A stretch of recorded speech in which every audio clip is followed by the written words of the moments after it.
எண்ணின் ஆன்மீக கலசம். வாழ்க்கை ஜோதிடர் திரு பி. முகுந்தன் முரளி.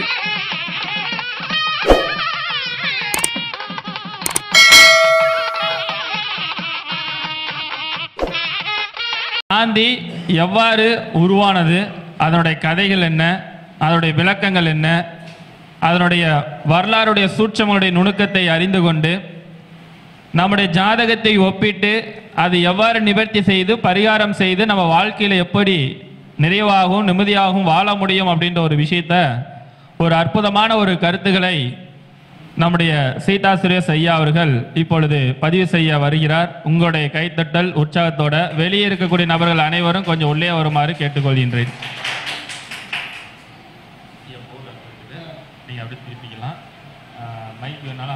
அனைவருக்கும் வணக்கம். மகரிஷி ஜோதிட அறிவகத்தின் மாதாந்திர கருத்தரங்கத்திற்கு வந்திருக்கும் அனைவருக்கும் சீதா சுரேஷின் அன்பு வணக்கங்கள். நம்ம ரொம்ப புரிஞ்சிக்க வேண்டிய தெரிஞ்சிக்க வேண்டிய விஷயங்கள் என்னன்னா, ஜோதிடம் என்பது மாயக்கலை. ஆயக்கலையிலேயே மாயக்கலை அப்படின்னா அது ஜோதிடம்தான். ஃபஸ்ட்டு ஜோதிடத்தை விளையாட்டாக கற்றுக்காதீங்க, சீரியஸாக கற்றுக்கோங்க. ஜோதிடம் பல பேரை காப்பாற்றி தன்னையும் காப்பாற்றும் ஒரு அற்புதமான தொழில். அது பார்த்திங்கன்னா எத்தனையோ பேரை செதுக்கிறது. ஒரு மருத்துவம் எப்படி உயிரை காப்பாற்றுகிறதோ அதே போல் ஜோதிட கலை பல பேருடைய உயிரை, வாழ்வியலை, வாழ்க்கையை காப்பாற்றக்கூடிய ஒரு அற்புதமான கலை. நான் எல்லா மாநாட்டிலையும் எல்லா இடத்துலையும் சொல்கிற ஒரே விஷயந்தான், கோயில் இல்லா ஊரில் குடியிருக்க வேண்டாம், அப்படி குடியிருந்தால் அங்கு இருந்தால் ஒரு ஜோதிடரை வணங்கு அப்படின்னு சொல்லுது வேதம்.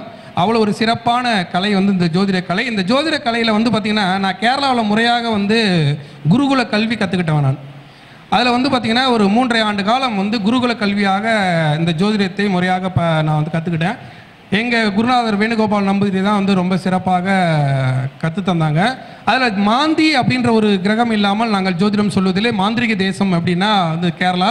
அந்த மாந்தியை வைத்து ஆந்திரா, கர்நாடகா, ஆந்திராவில் அதிகமாக பார்க்குறாங்க. கேரளாவில் ஃபுல்லாகவே மாந்தியை வச்சு தான் நாங்கள் ஜாதகம் பார்க்குறோம். அந்த மாந்தி எப்படி உருவாகுது, அதை நம்ம எப்படியெல்லாம் எடுத்துக்கணும் அப்படிங்கிறத நேயர்கள் இப்போ நான் போர்டிலே எழுதி உங்களுக்கு நான் விளக்குறேன். அதே போல் காணொலி வாயிலாக கண்டுகளித்து கொண்டிருக்கக்கூடிய அன்பர்கள், வெளிநாட்டு அன்பர்கள், மாந்தியை தெளிவாக புரிந்து கொள்ளுங்கள். மாந்தி என்பது ஏதோ விளையாட்டு வேலை அல்ல. அதே சமயத்தில் பார்த்திங்கன்னா மாந்தியை புரிந்து கொண்டால் அதை போல ஒரு கிரகம் இல்லை. அதை வைத்து காப்பாற்ற முடியும், அதை வைத்து புரிந்து கொண்டு. ஏன்னா இங்கே ஜோதிடத்தில் நீங்கள் தெரிந்து கொள்ள வேண்டிய விஷயம் என்னென்னா, இப்போ ஒரு டாக்டர்கிட்ட நம்ம போகிறோம்னா அங்கே டாக்டர்கிட்ட உட்காந்துட்டு எனக்கு என்ன நோய் நீயே கண்டுபிடி அப்படின்னு சிலர் சொன்னால் அது எப்படி ஒரு அபத்தமோ, அதே போல் ஒரு சிலர் வருவாங்க ஜோசிய நோட்டை கொடுத்துட்டு எல்லாமே நீங்களே சொல்லுங்கள் அப்படின்னா அவங்களுக்கு ஜாதகமே பார்க்காதீங்க. அது மிகப்பெரிய முட்டாள்தனம். அப்படியாப்பட்டவங்களுக்கு நீங்கள் ஜாதகம் பார்க்குறதே கூடாது. அவங்க வரணும், வந்தாங்கன்னா நோட்டை கொடுத்துட்டு ஐயா எனக்கு இந்த மாதிரி ஒரு ப்ராப்ளம் ஐயா, பொது பலனை கேட்டுக்கலாம், ப்ராப்ளத்தை சொல்லணும். அப்படி சொல்லாமல் நானும் நிறைய பேரை சந்திச்சிருக்கேன். அப்படி 3 உட்காந்துருப்பாங்க, அவங்க தலையை வச்சா கூட அதை வச்சு நம்ம கண்டுபிடிச்சி ஜோசியம் சொல்லிவிடுமா. அப்படியாப்பட்டவங்க ஜோசியத்தை தெரிந்து கொண்டு நம்மளை சுய பரிசோதனை செய்து கொண்டு தான் நம்ம இந்த தொழிலுக்கு வரோம். நம்மளை பரிசோதனை செய்கிறதுக்கு நீ வரவே வேணாம், நீ கொடுக்குற எனக்கு 500 ரூபா வேணாம், 1000 ரூபா வேணாம், நீ 50,000 கொடுத்தாலும் எனக்கு இது வேண்டாம். அந்த மாதிரி ஆட்களுக்கு நீங்கள் ஜோதிடம் பார்க்காதீர்கள். அது தவறான ஒரு அணுகுமுறை. ஜோதிடத்தை கேலி செய்வதோ, ஜோதிடத்தை அபத்தமாக சொல்வதை நான் பார்த்த வரலைக்கு ஜோதிடத்தை யாரெல்லாம் கேலி செஞ்சானோ அவெல்லாம் நடுச்சாமத்தில் 12 மணிக்கு கார் எடுத்துகிட்டு என்னை கூட்டிகிட்டு போய் ஜாதகம் பார்த்துருக்கான். நான் அதை நக்கலும் பண்ணியிருக்கேன், புரியுதுங்களா? அதனால் தன்னை நேசிப்பது போல, தன் மனைவியை நேசிப்பது போல, தன் குழந்தையை நேசிப்பது போல ஜோதிடத்தை நேசிக்கணும். ஜோதிடம் என்பது வாழ்க்கைக்கான வழிகாட்டி, ஜோதிடமே வாழ்க்கை அல்ல. தெய்வத்தால் ஆகாதெனினும் முயற்சிதான் மெய்வருத்த கூலி தரும் அப்படின்னு சொல்கிறாங்க. அப்படி முயற்சி பண்ணணும்னா கூட அதுக்கு ஜோதிடம் வேண்டும். ஜோதிடத்தில் நீங்கள் ஒரே ஒரு விஷயம் மட்டும் நீங்கள் சொல்லணும் அப்படின்னா, ஜோதிடம் என்பது ஜனஜாதக பலன். நான் இங்கே நிறையா அறிவாளிகள், அறிவு மேதைகள், நிறைய ஞானிகள் இந்த மேடையில் பேசுகிறாங்க. அவங்களெல்லாம் தொடவே முடியாது. நான் வேறு மெத்தட், என்ன வேறு மெத்தடில் நீங்கள் எடுத்துக்கோங்க, அவ்வளோதான். ஏன்னா ஒரே ஒரு விஷயந்தான், ஒருத்தர் கண் மருத்துவராக இருப்பார், ஒருத்தர் பல் மருத்துவராக இருப்பார், ஒருத்தர் இதய மருத்துவராக இருப்பார், ஒருத்தர் வந்து நரம்பு மருத்துவராக இருப்பார், ஒருத்தர் வந்து பார்த்தீங்கன்னா எலும்பு மருத்துவராக இருப்பார். இப்படியாக மருத்துவத்தில் பல வகைகள் இருக்குது. அந்த மருத்துவத்தில் வந்து பார்த்தீங்கன்னா பல வகைகள் இருக்கிறது போல் ஜோதிடத்தில் பல வகைகள் உண்டு. அதே போல் வந்து ஒருத்தர் வந்து பார்த்தீங்கன்னா சும்மா நாடியை பிடிச்சி மாற்று ஒரு மாத்திரை கொடுத்து சரியாக போயிடும். எப்படியா சரி பண்ணலாம் கேட்கக்கூடாது, சரியாச்சான்னு தான் பார்க்கணும். ஜோதிடமும் அதே போல தான். அவங்கவுங்களுக்கு ஒரு விஷயம் தெரியும், நமக்கு தான் எல்லாம் தெரிஞ்சிரும் அப்படின்னு சொன்னால் அதை விட அபத்தம் வேற ஒன்றும் இல்லை. எந்த முறையிலையாவது நம்ம வந்து நமக்கு வரக்கூடிய நம்மளுடைய கஸ்டமரை நாம் வந்து காப்பாற்றணுமா அப்படின்னு தான் இதில் நம்ம பார்க்கணும். ஏதோ ஒரு விதத்தில் நம்ம காப்பாற்றணும். இது நம்மளுடைய தொழில் தர்மம். அதை காப்பாற்றுவதற்கு நீ எந்த முறையை ஜோதிடத்தை பின்பற்றுகிறாய் என்று எல்லாருக்கும் சொல்லணுங்கிற அவசியம் கூட இல்லை. ஆனால் தலைகணமாக இருந்து விடாதீர்கள், அது மிகப்பெரிய அடியை கொடுக்கும். அதை மட்டும் நீங்கள் தெளிவாக புரிந்து கொள்ளணும். ஒன்று. ரெண்டாவது வந்து பார்த்தீங்கன்னா இந்த ஜோதிடத்தில் 50% ஜனஜாதகம். நல்லா புரிஞ்சுக்கோங்க, ஜனஜாதக பலன் 50%. அதுக்கடுத்து தசாபுத்தி பலன் ஒரு 25%. அதுக்கடுத்து கோச்சார பலன் ஒரு 25%. இது எல்லாம் சேர்ந்தது தான் ஜோதிடம். ஒரு சிலருக்கு 50% வந்து ஜனஜாதகமே இருக்காது, ஆனால் கோச்சார பலன் 25% வேலை செய்யும், அதுக்கு தகுந்த பலனை கொடுக்கும். ஒரு சிலருக்கு வந்து பார்த்தீங்கன்னா கோச்சார பலன் நல்லாவே வேலை செய்யாது, ஆனால் வந்து தசாபுத்தி பலன்கள் வந்து ஒரு 25% இருக்குது, அது வேலை செய்யும். அப்போ இது எல்லாம் கலந்து கட்டி தான் நீங்கள் அவங்களுக்கு பலன் சொல்லணும். இந்த பலன் சொல்கிறதுல எந்த முறை வேணாலும் நீங்கள் வந்து பின்பற்றலாம். இன்னொன்று வந்து அந்த காலத்தில் மருத்துவமும் ஜோதிடமும் ஒன்றாக இருந்தது. ஆனால் இப்போ வந்து பார்த்தீங்கன்னா மருத்துவமும் ஜோதிடமும் பிரிந்திருந்தாலும் ஒரு மருத்துவரை இறைவனாக எப்படி வந்து அந்த நோயாளி பாவிப்பானோ அதே போல் பிரச்சனை உள்ளவனை ஜோதிடரை, பிரச்சனை உள்ளவருக்கு வந்து ஜோதிடரை ஒரு இறைவனாக தான் பார்ப்பாங்க. அப்போ நம்ம காப்பாற்ற வேண்டியது நம்மளோட கடமை. அதை மிக சரியாக நம்ம செய்து முடிக்கணும். அதுக்காக இந்த ஜோதிடத்தை பயன்படுத்திக்கணும். ஜோதிடத்தில் நீங்கள் எப்படிலாம் பலன் சொல்கிறீங்க அப்படிங்கிறத வந்து சில கருத்துக்களை வெளியே சொல்லலாம், சில கருத்துக்களை வெளியே சொல்லாமல் கூட வைத்துக்கொள்ளலாம். அது அந்த சூட்சமமாக வைத்துக்கொள்ளலாம். அதை நான் ஏற்கனவே சொன்னது தான். இதில் வந்து பார்த்தீங்கன்னா ஒரு டைலர் எப்படியெல்லாம் தைக்கிறாரு அப்படின்னு வந்து அவருக்கு மட்டும்தான் தெரியும். இப்போ வந்து இருட்டுக்கடை அல்வா கடையில் வந்து பார்த்தீங்கன்னா நீங்கள் அதுலேயே போய் ட்ரைனிங் பண்ணிட்டு வெளியே வந்தால் கூட அதே அளவுக்கு அல்வா செய்ய முடியுமான்னு தெரியாது. அந்த கை பக்குவம்னு ஒன்று வேணும். அது அவங்களுடைய அது அவங்களுடைய கலை. அதே போல் நீங்கள் ஜோதிடம் சொல்லும்போது சில விஷயங்களை உங்களுக்கு எக்ஸ்பிளைன் பண்ண கூட தெரியாது, அதை சொல்ல வேண்டிய அவசியம் கூட இல்லை. சொல்லணும்னு ஆசைப்பட்டால் சொல்லுங்கள், இல்லைன்னா சொல்லாதீங்க. ஆனால் காப்பாற்ற வேண்டியது உங்களுடைய பொறுப்பு. அப்போ இதில் ரொம்ப முக்கியமாக என்னன்னா எல்லாரும் வெற்றி பெற்று விடுவார்கள் அப்படின்றதெல்லாம் இல்லை. அப்போ அந்த காலம் வரும் வரை காத்திருக்க சொல்லணும். இதில் ரொம்ப முக்கியமானது அவங்களுக்கு அந்த கால நேரத்தை சொல்லணும். நான் வந்து ஒருத்தர் என்னுடைய நண்பர் ஒரு வங்கியுடைய மேலாளர், அவங்களுக்கு வந்து முதல்ல பேர குழந்தை பிறக்கும்போது நான் தான் சொன்னும்போது பெண் குழந்தை உங்கள் பொண்ணுக்கு அப்படின்னு சொன்னால் அதுமாரி பெண் குழந்தை.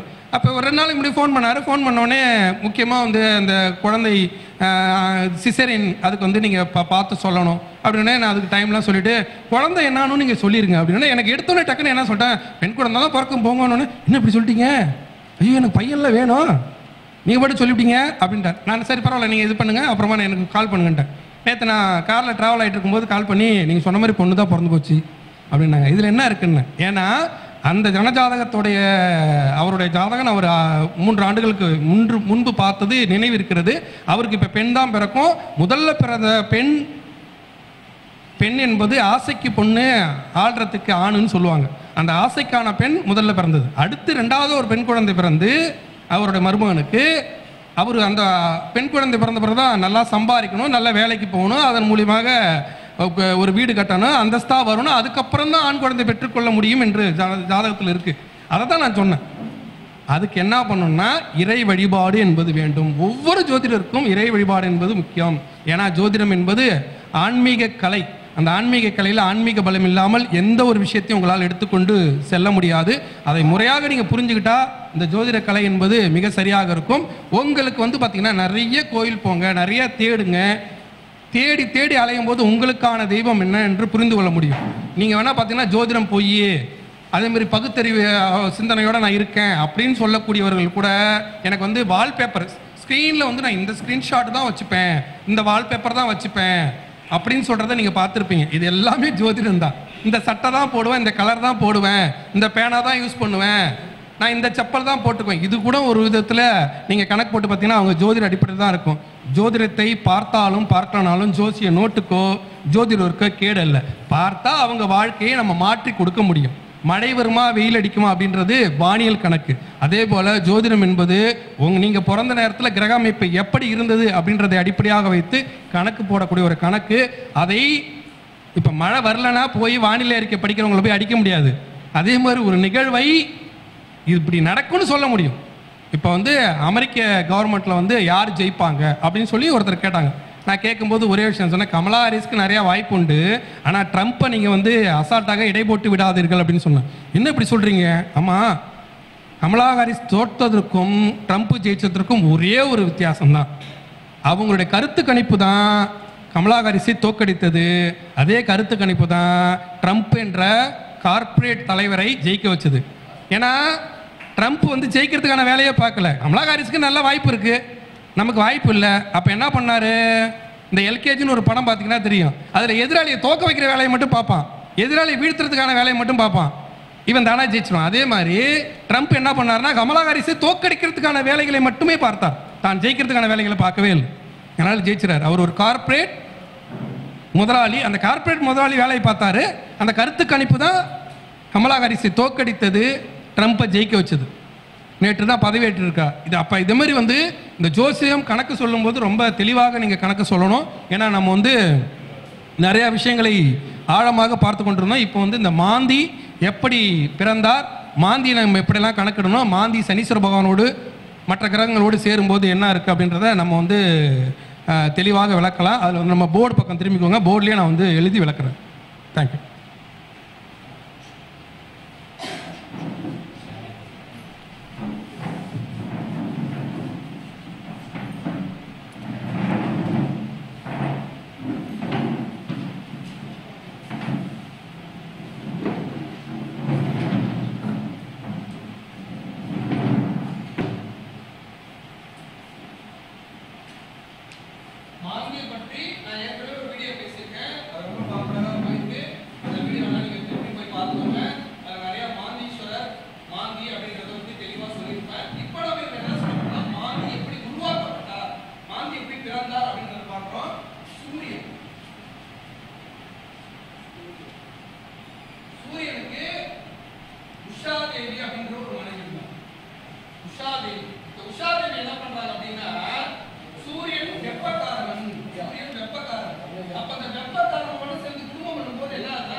கேக்குதா?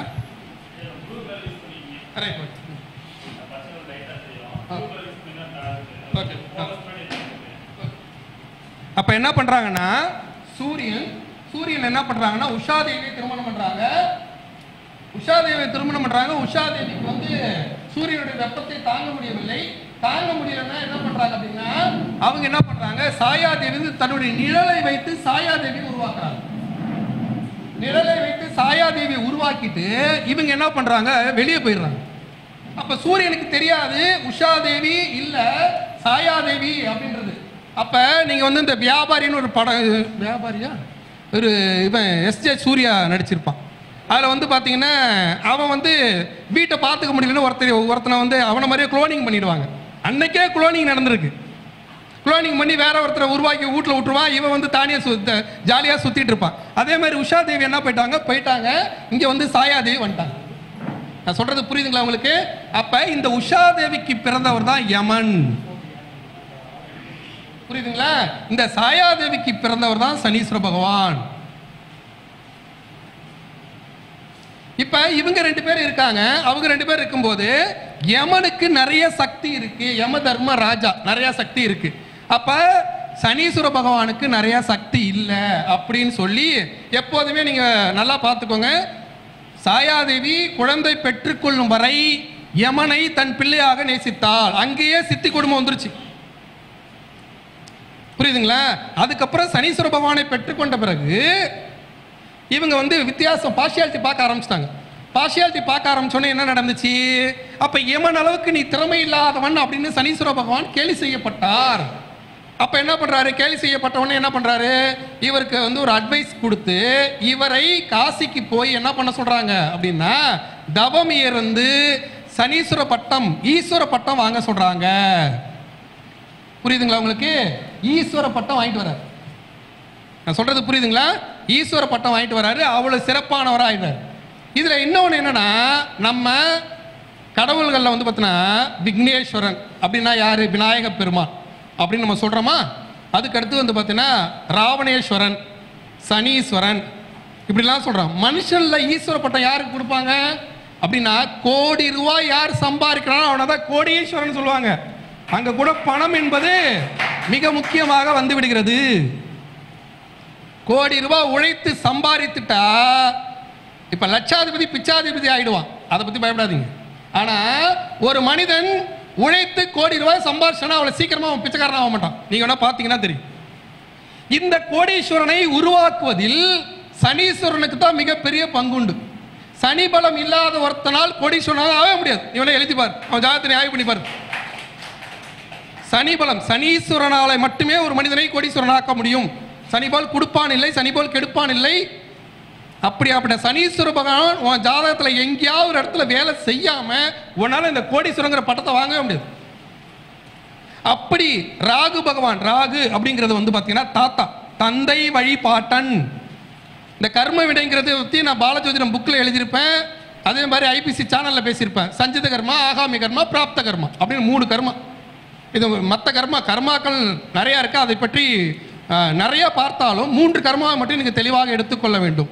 அதில் வந்து பார்த்தீங்கன்னா சஞ்சித கர்மா அப்படிங்கிறது வந்து பார்த்தீங்கன்னா தந்தை இது, அதாவது உன்னுடைய மூதாதையர் செய்த பாவம். அதுக்கடுத்து பிராப்த கர்மா, நீ போன பிறவியில் செய்த பாவம். ஆகாமிய கர்மா அப்படிங்கிறது வந்து நீ இந்த பிறவியில் காமம், குரோதம், வன்மம் மூலியமாக நீ செய்கிற பாவம் அப்படிங்கிறது வந்து இதில் சேரும். இதில் சஞ்சித கர்மாவை நீ 2ஆ பிரிக்கணும். 2ஆ பிரிச்சுன்னா, ஒன்று பிதுர்கர்மா, இன்னொன்று மாதிர்கர்மா. பிதிர்கர்மானா தந்தை வழி பாட்டன் செய்த பாவம், பாட்டன் பாட்டி செய்த பாவம். மாதிர்கர்மாங்கிறது தாய் வழி பாட்டன் பாட்டி செய்த பாவம். புரியுதுங்களா? அப்ப தந்தை வழி குலதெய்வத்தை வழிபடுகிற நீ தாய் வழி குலதெய்வத்தை ஏன் வழிபட மாட்டேங்கிற அப்படின்னு நான் திட்டிருப்பேன். தாய் தந்தை சேராமல் ஒரு குழந்தை பிறப்பதில்லை. அப்ப தந்தை வழி குலதெய்வத்தை வழிபடுகிறீல்ல, அப்ப ஏன் தாய் வழி குலதெய்வத்தை வழிபட மாட்டேங்கிற? அப்ப தந்தைனா யாரு? சூரியன் இல்லையா? அப்ப சூரியனை அமாவாசை திதியில காலையில சூரிய உதயத்திலிருந்து மாலை சூரிய அஸ்தமனம் வரைக்கும் போய் வழிபடு தந்தை வழி குலதெய்வத்தை. அப்ப மாதிர் கர்மா அப்படின்னா சந்திரன், சந்திரன்றது பௌர்ணமி, பௌர்ணமியில மாலையில சூரிய அஸ்தமனம், நிலவு தோன்றிய பொழுதிலிருந்து காலையில சூரிய உதயம் இருக்குல்ல, நிலவு அஸ்தமனம் ஆகிற பொழுது வரைக்கும் போய் வழிபடு அப்படின்னு. இது எங்க? தாய் வழி குலதெய்வத்தை. அப்போ ஒரு மனிதன் குடிகாரனா இருக்கான்னா அது தாய் வழி குலதெய்வத்தால் வரக்கூடிய துன்பம். ஒரு பெண் ஒரு ஆணை ஏமாற்றுறா. ஒரு பெண் வந்து ஏதோ ஒரு விதத்தில் லவ் பண்றாங்க, பழகுறாங்க, நான் கல்யாணம் பண்ணிக்கல, அதனால அவன் மனம் பேதலிச்சிடறான், பைத்தியமா இருக்கான். அந்த பொண்ணு மேலேயே பைத்தியமா இருக்கான். அந்த பொண்ணு வேற இடத்துல கல்யாணம் பண்ணிக்கிறாங்க. கல்யாணம் பண்ணி அதில் குழந்தை பிறக்குது. அதில் 2 குழந்தை பிறக்குதுன்னு வச்சுக்கோங்களேன். அதில் ஒரு பெண் குழந்தை பிறந்தா அந்த பெண்ணுக்கு ஒரு பையன் பிறந்தானா அவன் வந்து குடிகாரனா இருப்பான். அதுக்கு காரணம் என்னன்னா இந்த தாய் வழி பாட்டி செய்த பாவம் எங்க வந்து நிக்குது பாருங்க. அதே மாதிரி ஒரு அப்பா வழிகளை ஒரு ஆண் என்ன செய்யறாருன்னா, ஒரு பொண்ணோட பழகுறாங்க, கெடுத்துடுறாங்க, மனசை கெடுத்துட்டாலும் உடலை கெடுத்தாலும் கெடுத்தது தான். அந்த ஆண் மேல பைத்தியமா இருக்காங்கன்னா அந்த ஆண் வேறொரு பெண்ணை திருமணம் செய்து அங்கு ஒரு பையன் பிறக்கிறான், அவனுக்கு ஒரு பையன் பிறக்கிறான், அவன் வந்து பொம்பளை சொகத்துக்காக அலைகிறான், பெண் பித்தனாக இருக்கிறான் என்றால் தன் தந்தை வழி பாட்டன் செய்த பாவம். இப்படி எடுக்கணும். நான் சொல்றது புரியுதுங்களா உங்களுக்கு? அப்ப இந்த கர்ம வினை காரணா இருப்போம் தான் சனீஸ்வர பகவான் இங்கேயா வரன்னு பாருங்க. இப்ப புரியுதுங்களா உங்களுக்கு? இந்த கர்ம வகை, இந்த கர்மாவுக்கு தகுந்த மாதிரி தண்டனையை கொடுக்கக்கூடியவன் தான் சனீஸ்வர பகவான். அப்ப இந்த பிதுருடைய, அதாவது தந்தை வழி பாட்டன் பாட்டியுடைய கர்ம வினையை சொல்லக்கூடியவர்கள் தான் ராகு. தாய் வழி கர்ம வினையை சொல்லக்கூடியவர்கள் தான் கேது. இந்த ராகு கேதுக்கு கர்மாவாக இருந்து தண்டனையை அறிவிக்கக்கூடியவர் தான் சனீஸ்வர பகவான். சொல்றது புரியுதுங்களா? அப்ப சனீஸ்வர பகவான் என்ன பண்றாரு அப்படின்னா, புரிஞ்சுச்சா? ஏதாவது டவுட் இருந்தா கேட்கலாம்.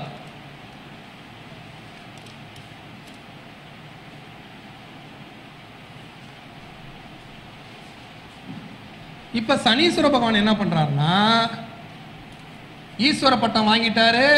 அவரு துன்பங்களை தருவதற்காக, நீ யாருக்காவது துன்பம் செய்திருந்தால் அதற்கான தண்டனையை தருவதற்காக படைக்கப்பட்டவர். சொல்றது புரியுதுங்களா? யமதர்மராஜாவோட வேலை என்ன? யமதர்மராஜா யாரு? இவருக்கு பெரியமா பையன். நல்லா புரிஞ்சுக்கோங்க. சனீஸ்வர பகவானும் யமதர்மராஜாவும் சனீஸ்வர பகவான் அண்ணன் தம்பி தான். ஆனா ஒரு தாய் வயிற்று பிள்ளைகள் அல்ல, குளோனிங். இருதாய் வயிற்று பிள்ளைகள். புரியுதுங்களா உங்களுக்கு? அதை நீங்க தெளிவாக புரிந்து கொள்ளணும். அப்ப யமதர்மராஜாவுக்கு அதாவது கொல்ற உரிமை, கொன்றுவார், அவ்வளவுதான். ஆனா சனீஸ்வர பகவான் தண்டிக்கும் உரிமை மட்டுமே உண்டு. ஒருத்தனுடைய பாவ புண்ணிய கணக்கிற்கு தகுந்த மாதிரி, கர்மாவிற்கு தகுந்த மாதிரி, கர்மான்னு சொன்னோம் இல்லையா, அந்த கர்மாவிற்கு தகுந்த மாதிரி தண்டனை கொடுக்கக்கூடிய உரிமை யாருக்கு உண்டு அப்படின்னா இந்த சனீஸ்வர பகவானுக்கு உண்டு. புரியுதுங்களா? இந்த சனீஸ்வர பகவான் திருமணம் பண்ணிக்கிறார். திருமணம் பண்ணிக்கும் போது அவருக்கு நீலாதேவி அப்படின்னு ஒரு மனைவி. இந்த நீலாதேவி யார் அப்படின்னா அவ தான் சேஷ்டா தேவி. சேஷ்டா அப்படின்னு. சரி, இந்த சேஷ்டா தேவி யாருப்பா? நீலாதேவி எனக்கு புரியல, சேஷ்டா தேவியும் புரியல அப்படின்னா அவ தான் மூதேவி, ஸ்ரீதேவியினுடைய அக்கா. அவளை திருமணம் செய்து கொள்றார். நான் சொல்றது புரியுதுங்களா? இந்த நீலாதேவி என்று சொல்லக்கூடிய சேஷ்டாதேவி, சேஷ்டாதேவினா சேட்டையின் நாயகி. சேட்டையின் நாயகி, தொடப்பத்தை வைத்துக் கொண்டிருப்பவள். இன்னைக்கு ஆம் ஆத்மி கட்சியுடைய சின்னமாக இருக்கக்கூடிய தொடப்பத்தின் நாயகி யாருன்னா இந்த சேஷ்டாதேவி தான். இவ யாருடைய காரகத்துவம்னா கேட்டை நட்சத்திரத்தின் அதிபதி.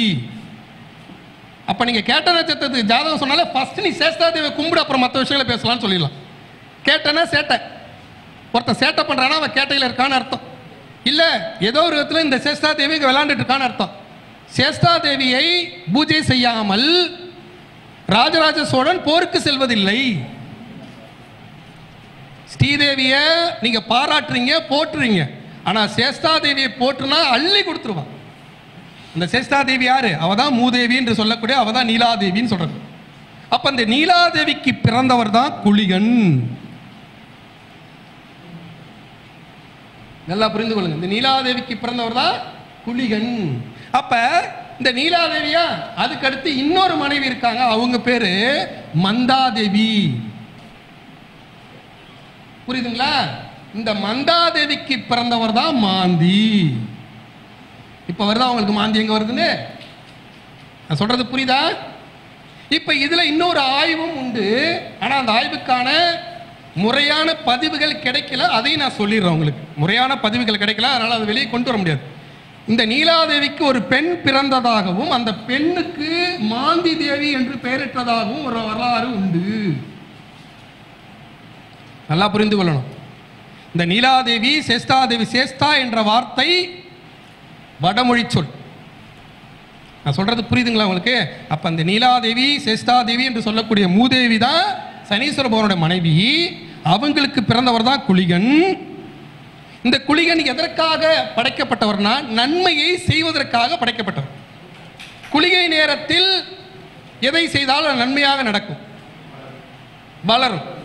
அதே மந்தாதேவிக்கு பிறந்தவர் தான் மாந்தி. இவர் துன்பத்தை தருவதற்காக படைக்கப்பட்டவர், இவர் நன்மையை செய்வதற்காக படைக்கப்பட்டவர். அப்ப நீங்க ஜாதகத்தில் குறிக்கும் போது, பஞ்சாங்கத்தில் பார்க்கும் போது நன்மையை செய்யறதுக்காக இந்த குளிகனை பயன்படுத்தி கொள்ள வேண்டும். இந்த குளிகனுக்கு ரொம்ப பிடிக்காத ஒரு விஷயம் மரணம், மரணம் சார்ந்த நிகழ்வுகள். யாருக்கு பிடிக்காது? குளிகனுக்கு பிடிக்காது.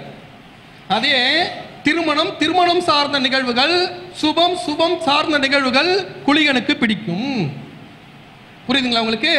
இந்த மந்தாதேவியை விட்டுருங்க. மந்தாதேவியை இதுக்கான முறையான பதிவுகள் இல்லை, அதனால மந்தாதேவி அப்படியே விட்டுடலாம்.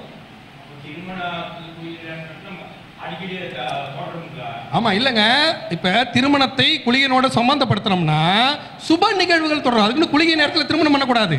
ஆனா சுப நிகழ்வுகளுக்காக ஒரு சுப நிகழ்வுகள், ஒரு நீங்க அந்த மாப்பிள்ளைக்கு பாத்தீங்கன்னா நம்ம அந்த என்னது திருமண சடங்குலாம் செய்யறோம்ல, அதெல்லாம் குளிகையில செய்யலாம். நான் சொல்றது புரியுதுங்களா? திருமண நிகழ்வுகள் அதை குளிகனோடு சம்பந்தப்படுத்தலாம். குளிகை நகை வாங்குவது, இப்ப திருமணத்துக்காக நகை வாங்குறோம், அதுக்கு மாங்கல்யம் போய் குளிகை நேரத்தில் வாங்கக்கூடாது. அதில் போட்டு குழப்பிக்க கூடாது. அடிக்கடி மாங்கல்யம் வாங்குறதுக்கான பதிவுகள் வச்சுக்கூடாது. ஆனால் நகை வாங்கலாம், முகூர்த்த நேரம் குறிக்க கூடாது. ஆனால் நகை வாங்கலாம். புரியுதுங்களா? அது மாதிரி நிறைய விஷயங்களை நல்ல விஷயங்களுக்காக நீங்கள் பயன்படுத்தி கொள்ளலாம். அப்போ நன்மை செய்வதற்காக இருக்கக்கூடியவர் தான் குளிகன். அவருக்கு எது ஆகாது? மரணம் சார்ந்த நிகழ்வுகள் ஆகாது. திருமணம் சுபம் சார்ந்த நிகழ்வுகள் ஆகும். அதுக்காக திருமணத்தை பண்ணுறேன்னு சொல்லக்கூடாது, அடிக்கடி பண்ணக்கூடாது. நான் சொல்றது புரியுதுங்களா உங்களுக்கு? அப்ப ஆனா இதுக்கு ஆப்போசிட் வந்து மந்தாதேவிக்கு பிறந்தவர் இருக்கார் இல்லையா, இந்த மாந்தி இருக்கார் இல்லையா, அவருக்கு பிடித்தது துன்பம். இந்த துன்பம் சார்ந்த நிகழ்வு, மரணம் சார்ந்த நிகழ்வை குறிப்பது மாந்தி. அப்ப திருமணம் சார்ந்த, சுப நிகழ்வு சார்ந்த, நன்மை சார்ந்த நிகழ்வுகளை, திருமணம்னா திருமணத்தை மட்டும் சொல்ல, இப்போ ஒரு வீடு குடி போறதாக இருக்கட்டும், ஒரு படிக்கிறதா இருக்கட்டும், அறிவை வளர்த்துக் கொள்வதாக இருக்கட்டும், எத்தனை நன்மை தரக்கூடிய விஷயம் இருக்கோ அதெல்லாம் நீங்க குளிகனோட சம்பந்தப்படுத்திக் கொள்ளலாம். புரியுதுங்களா உங்களுக்கு? அதே துன்பம் சார்ந்த நிகழ்வுகளை எதோட சம்பந்தப்படுத்திக்கணும்? மாந்தியோட சம்பந்தப்படுத்திக்கணும். அப்ப துன்பத்தை எப்படி உருவாக்குகிறார் என்பதற்காக நம்ம ஜாதகத்துல குறிச்சுக்கிறோம் மாந்தி என்ற கிரகத்தை. அப்ப மொத்தம் 9, அதோட சேர்த்து 10. இந்த 10வது அவதாரம் கல்கி அவதாரம் தான். எப்படி மறைத்து எம்பெருமான், காக்கும் கடவுள் விஷ்ணு பெருமான் விளையாடுகிறாரோ அதே போல அந்த 10வதா இருக்கக்கூடிய மாந்தியை மறைத்து வைத்து நாம் விளையாட வேண்டும். நான் சொல்றது புரியுதுங்களா உங்களுக்கு? இந்த மாந்தி தான் மந்தாதேவிக்கு பிறந்தவர். இந்த மாந்தியை இப்ப நிறைய பேர் என்ன பண்றாங்கன்னா குழப்பிக்கிறாங்க. மாந்தீஸ்வரர் கோயில் என்னுடைய பழைய வீடியோ நீங்க பார்த்தீங்கன்னா தெளிவாக தெரிந்து கொள்ளுங்க. அதில் நிறைய பேர் என்னட்டே குழப்பினாங்க. கொஞ்சம் தண்ணி மட்டும் கொடுங்க. அதில் நிறைய குழப்பிக்கிறாங்க. சென்னை திருவள்ளூர் திருவாலங்காட்டில் இருப்பது குளிகனுக்கான கோவில், மாந்திக்கான கோவில் அல்ல. நல்லா புரிந்து கொள்ளணும்.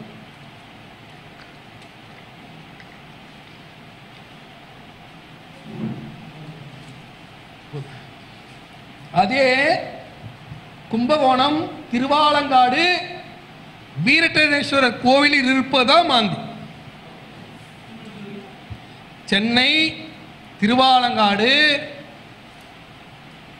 சிவன் கோயிலில் இருப்பது குளிகன் தான், மாந்தி இல்லை.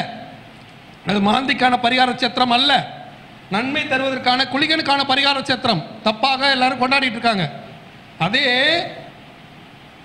கும்பகோணம், அதே திருவாலங்காடுங்கிற பேரில் உள்ள வீரட்டனேஸ்வரர் கோவிலில் உள்ளதுதான் மாந்தி. இதை நீங்க தெளிவாக புரிந்து கொள்ளும். நான் சொல்றது புரியுதுங்களா? அதே மாதிரி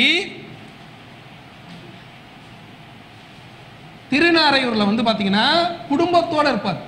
நீங்க நல்லா பாத்தீங்கன்னா தெரியும், குடும்பத்தோட இருப்பார். திருநாரையூர்ல குடும்பத்தோட இருப்பார். சனீஸ்வர பகவான் இருப்பாரு, இந்தாண்ட சாயாதேவி இருப்பாங்க, சாரி உஷாதேவி, மந்தாதேவி, நீலாதேவி, மந்தாதேவி, அதே மாதிரி குளிகன், மாந்தி எல்லாமே இருப்பாங்க, குடும்பத்தோட இருப்பாங்க. சனீஸ்வர பகவான் இருப்பாரு, சனீஸ்வர பகவான். அதுக்கு அடுத்து வந்து பார்த்தீங்கன்னா இந்தாண்ட நீலாதேவி, இந்தாண்ட வந்து மந்தாதேவி, இங்கே வந்து பார்த்தீங்கன்னா குளிகன், இங்கே வந்து மாந்தி, இதெல்லாம் இருப்பாங்க. ஆனால் இதை தோஷ பரிகார சேத்திரமாக நீங்கள் சொன்னீங்கன்னா அவங்களுடைய கர்மாவும் சேர்ந்து ஆக்டிவேட் ஆகும். நீங்க நல்லா புரிந்து கொள்ளணும். சனீஸ்வர பகவான் யாருடைய ஆளு? கர்மாவுக்கான ஆளு. அவரை வணங்கி எப்படி நீங்க கர்மாவை விட்டுவிட முடியும்? புரியுதுங்களா? அப்ப நீங்க வீரட்டனேஸ்வரர் கோயில்ல போனீங்கன்னா மாந்தியை தரிசனம் பண்ணிட்டு சிவனை தரிசனம் பண்ணும்போது உங்க கர்மா விடுபடும். அதே சனீஸ்வர பகவான், நீலாதேவி, மந்தாதேவி, குளிகன், மாந்தியோட உள்ள சேத்திரத்துக்கு நீங்க போனீங்கன்னா நன்மை நடக்கும். ஆனால் கர்மாவும் கூட வந்துடும், கர்மாவும் ஆக்டிவேட்டில் இருக்கும்.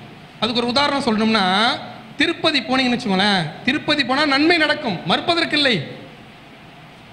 திருப்பதி மட்டும் ஒருத்த போகிறான், எனக்கு வந்து புதன் நல்லா இருக்குப்பா, புதன் சூப்பராக இருக்கு, மாமனார் வீட்டில் லாபம் அடைஞ்சவன், மாமா வீட்டில் பொண்ணு கட்டினவன், சீட்டு கம்பெனி வச்சு நடத்துகிறவன், வட்டி தொழில் பண்ணுறவன், எல்லாருக்கும் யாரு ஏழுமலையான அள்ளி கொடுப்பாரு. ஆனால் கர்மாவையும் சேர்த்து கொடுத்துருவார். கர்மாவை கழிக்க மாட்டார், கர்மாவை ஆக்டிவேட் பண்ணி தான் விடுவார். அதனால தான் என்ன பண்ணுறான்னா நல்ல பீக்கில் இருந்து திடீர்னு கீழே விழுந்துருவான். வரும்போது ஆக்சிடென்ட் ஆகி செத்து போயிடுவான். ஏன்னா கர்மா அங்கே ஆக்டிவேட் ஆகும். அதே அவன் திருப்பதியில் அடிவாரத்தில் இருக்கிற பள்ளிகொண்ட பெருமாளாக இருக்கக்கூடிய கோவிந்தராஜ பெருமாளை தரிசனம் செய்துவிட்டு திருப்பதி ஏழுமலையானை பார்த்தால் கோவிந்தராஜ பெருமாள் கர்மாவை கழித்து விடுவார். பெருமாள் கொடுத்த யோகத்தை முழுமையாக பெற்று விடலாம். இது நீங்க தெளிவாக புரிஞ்சுக்கணும். இல்லையா, நேரா ஸ்ரீரங்கம் போ, படுத்த பெருமாளை பார்த்துரு, அங்கிருந்து ஸ்ட்ரெயிட்டா அடி திருப்பதி போய் பாரு. கர்மா உனக்கு இங்க கழிஞ்சிடும், அங்க யோகம் கிடைச்சிடும். அதை விட்டுட்டு நீ பள்ளிகொண்ட பெருமாள் கர்மாவை கழிக்கக்கூடியவர், லாபத்தை அதிகமாக தரமாட்டார், அதில் பயப்படாத. நின்ற பெருமாள் லாபத்தை தருவார், ஆனா கர்மாவையும் தந்துருவார். அப்ப பள்ளிகொண்ட பெருமாளை பார்க்காமல் நின்ற பெருமாளை பார்ப்பது என்பது அபத்தம். நான் அத்திவரதரை பார்க்கறதுக்காக போனேன். ஃபர்ஸ்ட் என்ன பண்றேன், நானும் என் ஃப்ரெண்ட்ஸோட சேர்ந்து நான் அத்திவரதரை போய் நின்ற கோலத்தில் பார்த்துட்டேன். ஆனா குடும்பத்தோட போகும்போது படுத்த கோலத்தில் கூட்டு போய் பார்த்தேன். ஏன்னா கர்மா கழியணுங்கிறதுக்காக. நான் சொல்றது புரியுதுங்களா உங்களுக்கு? அதே போல திருநறையூரில் நீங்கள் பார்த்தால் அது சனீஸ்வர பகவான் கர்மக்காரகன். அந்த கர்மாவும் சேர்ந்து ஆக்டிவேட் ஆகிடும். அதுக்கு ஒரு உதாரணம்னா, ஒருத்தங்க என்ன பண்ணாங்க, வேற ஒருத்தர் யாரு என்னுடைய பதிவு தான் பார்த்து மாந்தியை பற்றி தெளிவாக பேசுனது நம்ம தான். என்னுடைய பதிவை பார்த்தா அவங்க திருமணம் பண்ணியிருக்காங்க. திருமணம் நடந்து விட்டது சீக்கிரமா. ஆனால் தப்பான ஒரு ஜோடியை சேர்த்து வச்சு 4 மாசத்துல பிரிஞ்சுட்டாங்க. ஏன்னா அந்த கர்மா ஆக்டிவேட் ஆயிடுச்சு.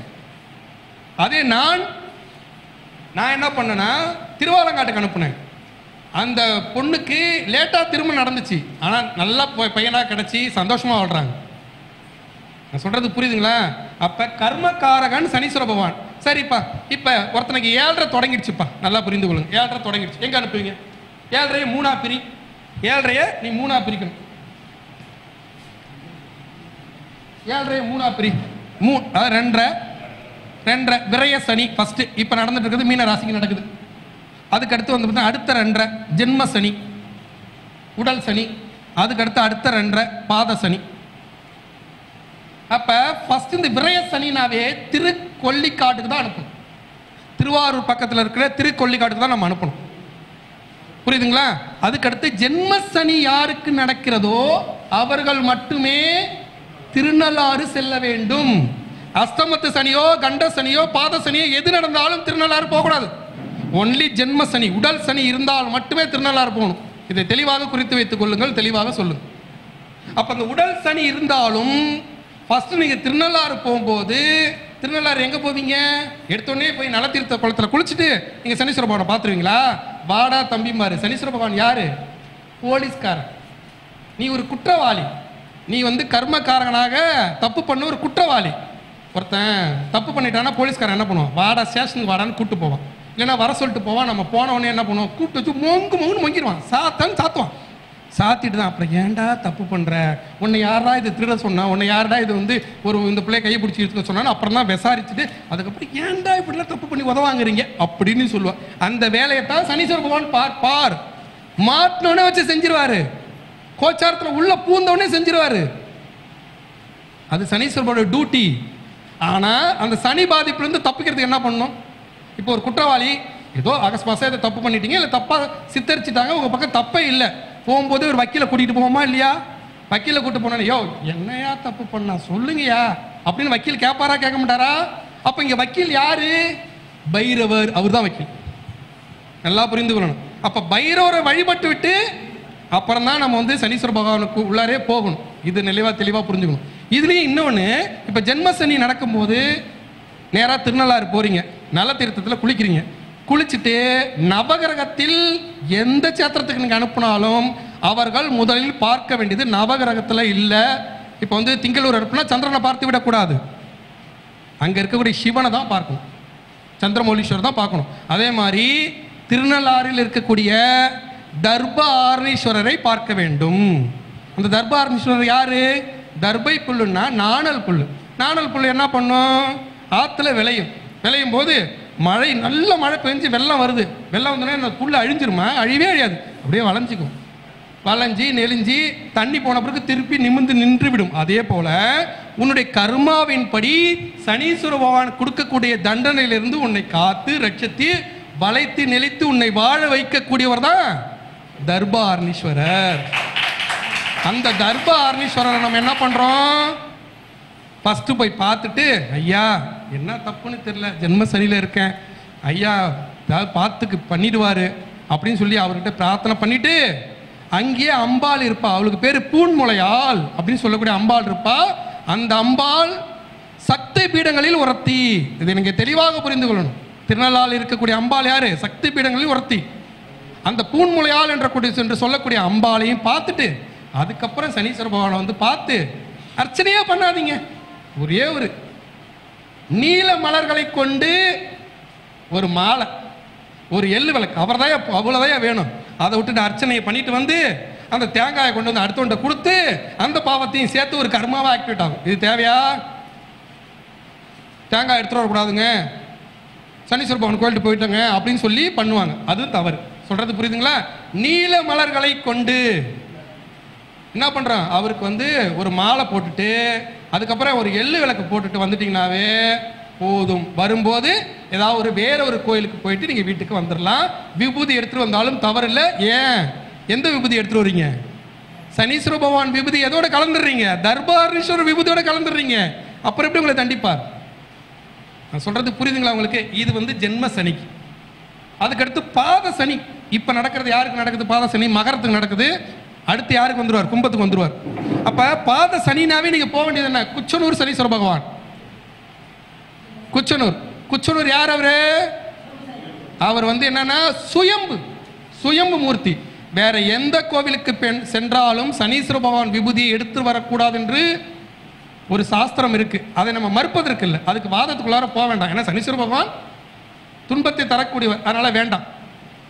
சனி கொடுக்குறவங்களுக்கு நன்மையை செய்வார், அவன் இட்டுப்பான், அந்த வாதத்துக்குள்ள நம்ம போக வேண்டாம். ஆனா குச்சனூர் சுயம்பு சனீஸ்வர பகவானோட விபூதியை மட்டும் நீங்கள் எடுத்து இட்டுக்கலாம், வீட்டுக்கு எடுத்துட்டு வரலாம், தவறே இல்லை.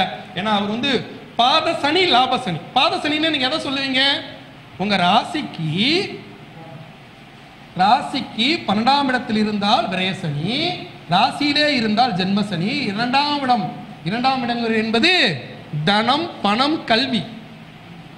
2ஆம் இடம் ஒருத்தருக்கு லக்னத்துக்கு 2ஆம் இடம் எதை வச்சு சொல்லுவீங்க? தனம், குடும்பம், வாக்கு. அதுல இன்னொன்னு சேர்த்துக்கணும், தொடக்க கல்வி. 2ஆம் இடம், உயர்கல்வி 4ஆம் இடம். அப்ப 4ஆம் இடம் சரியில்லாத ஒருத்தனுக்கு போய் நீ நல்லா பெரிய ஆளா படிச்சு வந்துருடா, படிப்பின் மூலியமா வளர்ந்துடும் சொல்ல முடியுமா? அடிச்சு பிடிச்சி அதுக்கப்புறம் அனுபவ கல்வியில் தான் வருவான், படிப்பு கல்வியில் வர முடியாது. அதை தெளிவாக சொன்னா அது அப்புறம் பார்த்துக்கணும். அப்ப இந்த பாத சனிக்கு எங்க போகணும் அப்படின்னா, நீங்க போக வேண்டிய இடம் தேனி, குச்சனூர். இப்ப இதுல மாந்தியை கொண்டு வரும். இந்த மாந்தி அப்படிங்கிறது என்ன அப்படின்னா, மாயத்தை சொல்லி கொடுக்கக்கூடியவன். புரியுதுங்களா? மாயத்தை சொல்லி கொடுக்கக்கூடியவன். இவன் என்ன பண்ணுவான்னா கெட்டதை மட்டும்தான் செய்வான். இவனுக்கு ரொம்ப பிடித்தது யார் அப்படின்னா, சூரிய பகவானுக்கு எப்படி சனீஸ்வர பகவானை பிடிக்காதோ அதே போல மாந்திக்கு சனீஸ்வர பகவான் மேல பிடிப்பு இல்லை. சனீஸ்வர பகவான் துன்பத்தை தரக்கூடியவர், மாந்தி மரணத்தை தரக்கூடியவர். அப்ப மரணத்தை தரக்கூடியவர் யாரு? அவங்க பெரியப்பா யமனோட ஃப்ரெண்டு. ஒரு உதாரணம் உங்களுக்கு சொல்லணும். மாந்தி யாருன்னா யமனுடைய பாச கயிறுன்னு வச்சுக்கோங்க. யமன் கையில் உள்ளக்கூடிய பாச கயிறு தான் மாந்தி. இந்த மாந்தி என்பது மரணத்தை தரக்கூடியவர்.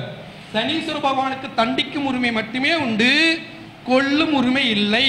அப்ப கொல்லும் உரிமை யாருக்கு இருக்கு அப்படின்னா, மாந்திக்கும் யமனுக்கும் உண்டு.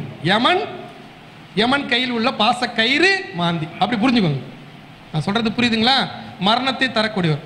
ஆனா ஒரு விஷயத்துல நீங்க மாந்தியை வந்து சனீஸ்வர பகவானோட ஒப்பிட்டுக் கொள்ளலாம். எப்படி ஒப்பிட்டுக் கொள்ளலாம் அப்படின்னா, சனீஸ்வர பகவான் தரக்கூடிய பெரும்பாலான துன்பத்தை அதிகப்படுத்தி தரக்கூடிய ஒரு மாந்தி, அதிகப்படுத்தி தந்துருவார். அதே மாதிரி சனீஸ்வர பகவான் கொடுக்கக்கூடிய லாப வீடு. சனீஸ்வர பகவானுக்கு லாப வீடு எது? எடுத்தோடனே சொல்லலாம், எதுன்னு சொல்லுங்க. லாப வீடு 11ஆம் வீடு, 10ஆம் வீடு.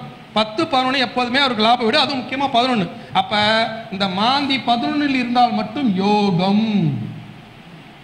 இதை தெளிவாக புரிந்து கொள்ளணும். அதே மாந்தி 10 இருந்தால் 3/4 பங்கு யோகம், முழு யோகம் இல்லை. ஆனா 11 இருந்தால் முழு யோகம். இதை நீங்க தெளிவாக புரிந்து கொள்ளும். இப்ப மாந்தி என்ன சனீஸ்வர பகவானும் சேர்ந்து என்ன விளையாட்டு விளையாடுறாங்கன்னு பார்க்கலாமா? அப்பனும் மோனும் என்ன விளையாட்டு விளையாடலாம்னு பார்க்கலாமா? ஏதாவது டவுட் இருந்தா சொல்லுங்க. ஏதாவது டவுட் இருக்கா? டவுட் இல்லை. டவுட்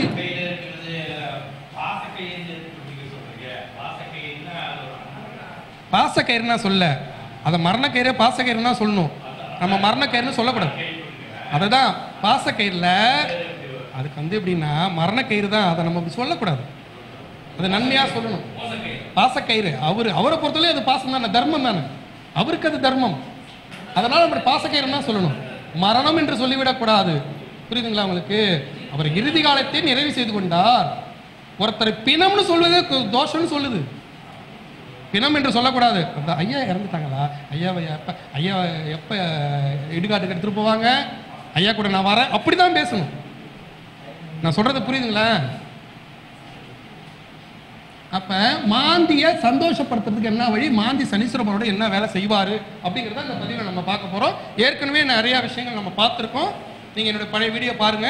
இப்போ வந்து மாந்தி சனீஸ்வரனோட சேர்ந்து என்னென்ன வேலை பார்க்க போறாருன்னு நம்ம பார்க்க போறோம். அப்ப இப்போ வந்து மாந்தியும்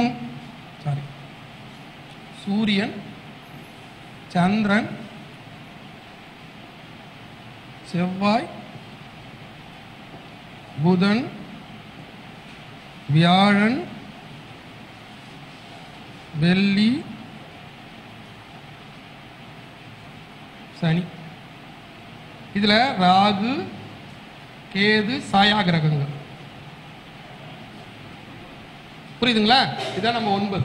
இப்ப 9ல சூரியன் சனி சேர்ந்தால் என்ன பண்ணும் அப்படின்னா, தந்தை மகனுக்கு பகையாக்கி விட்டுரும் ஒண்ணு.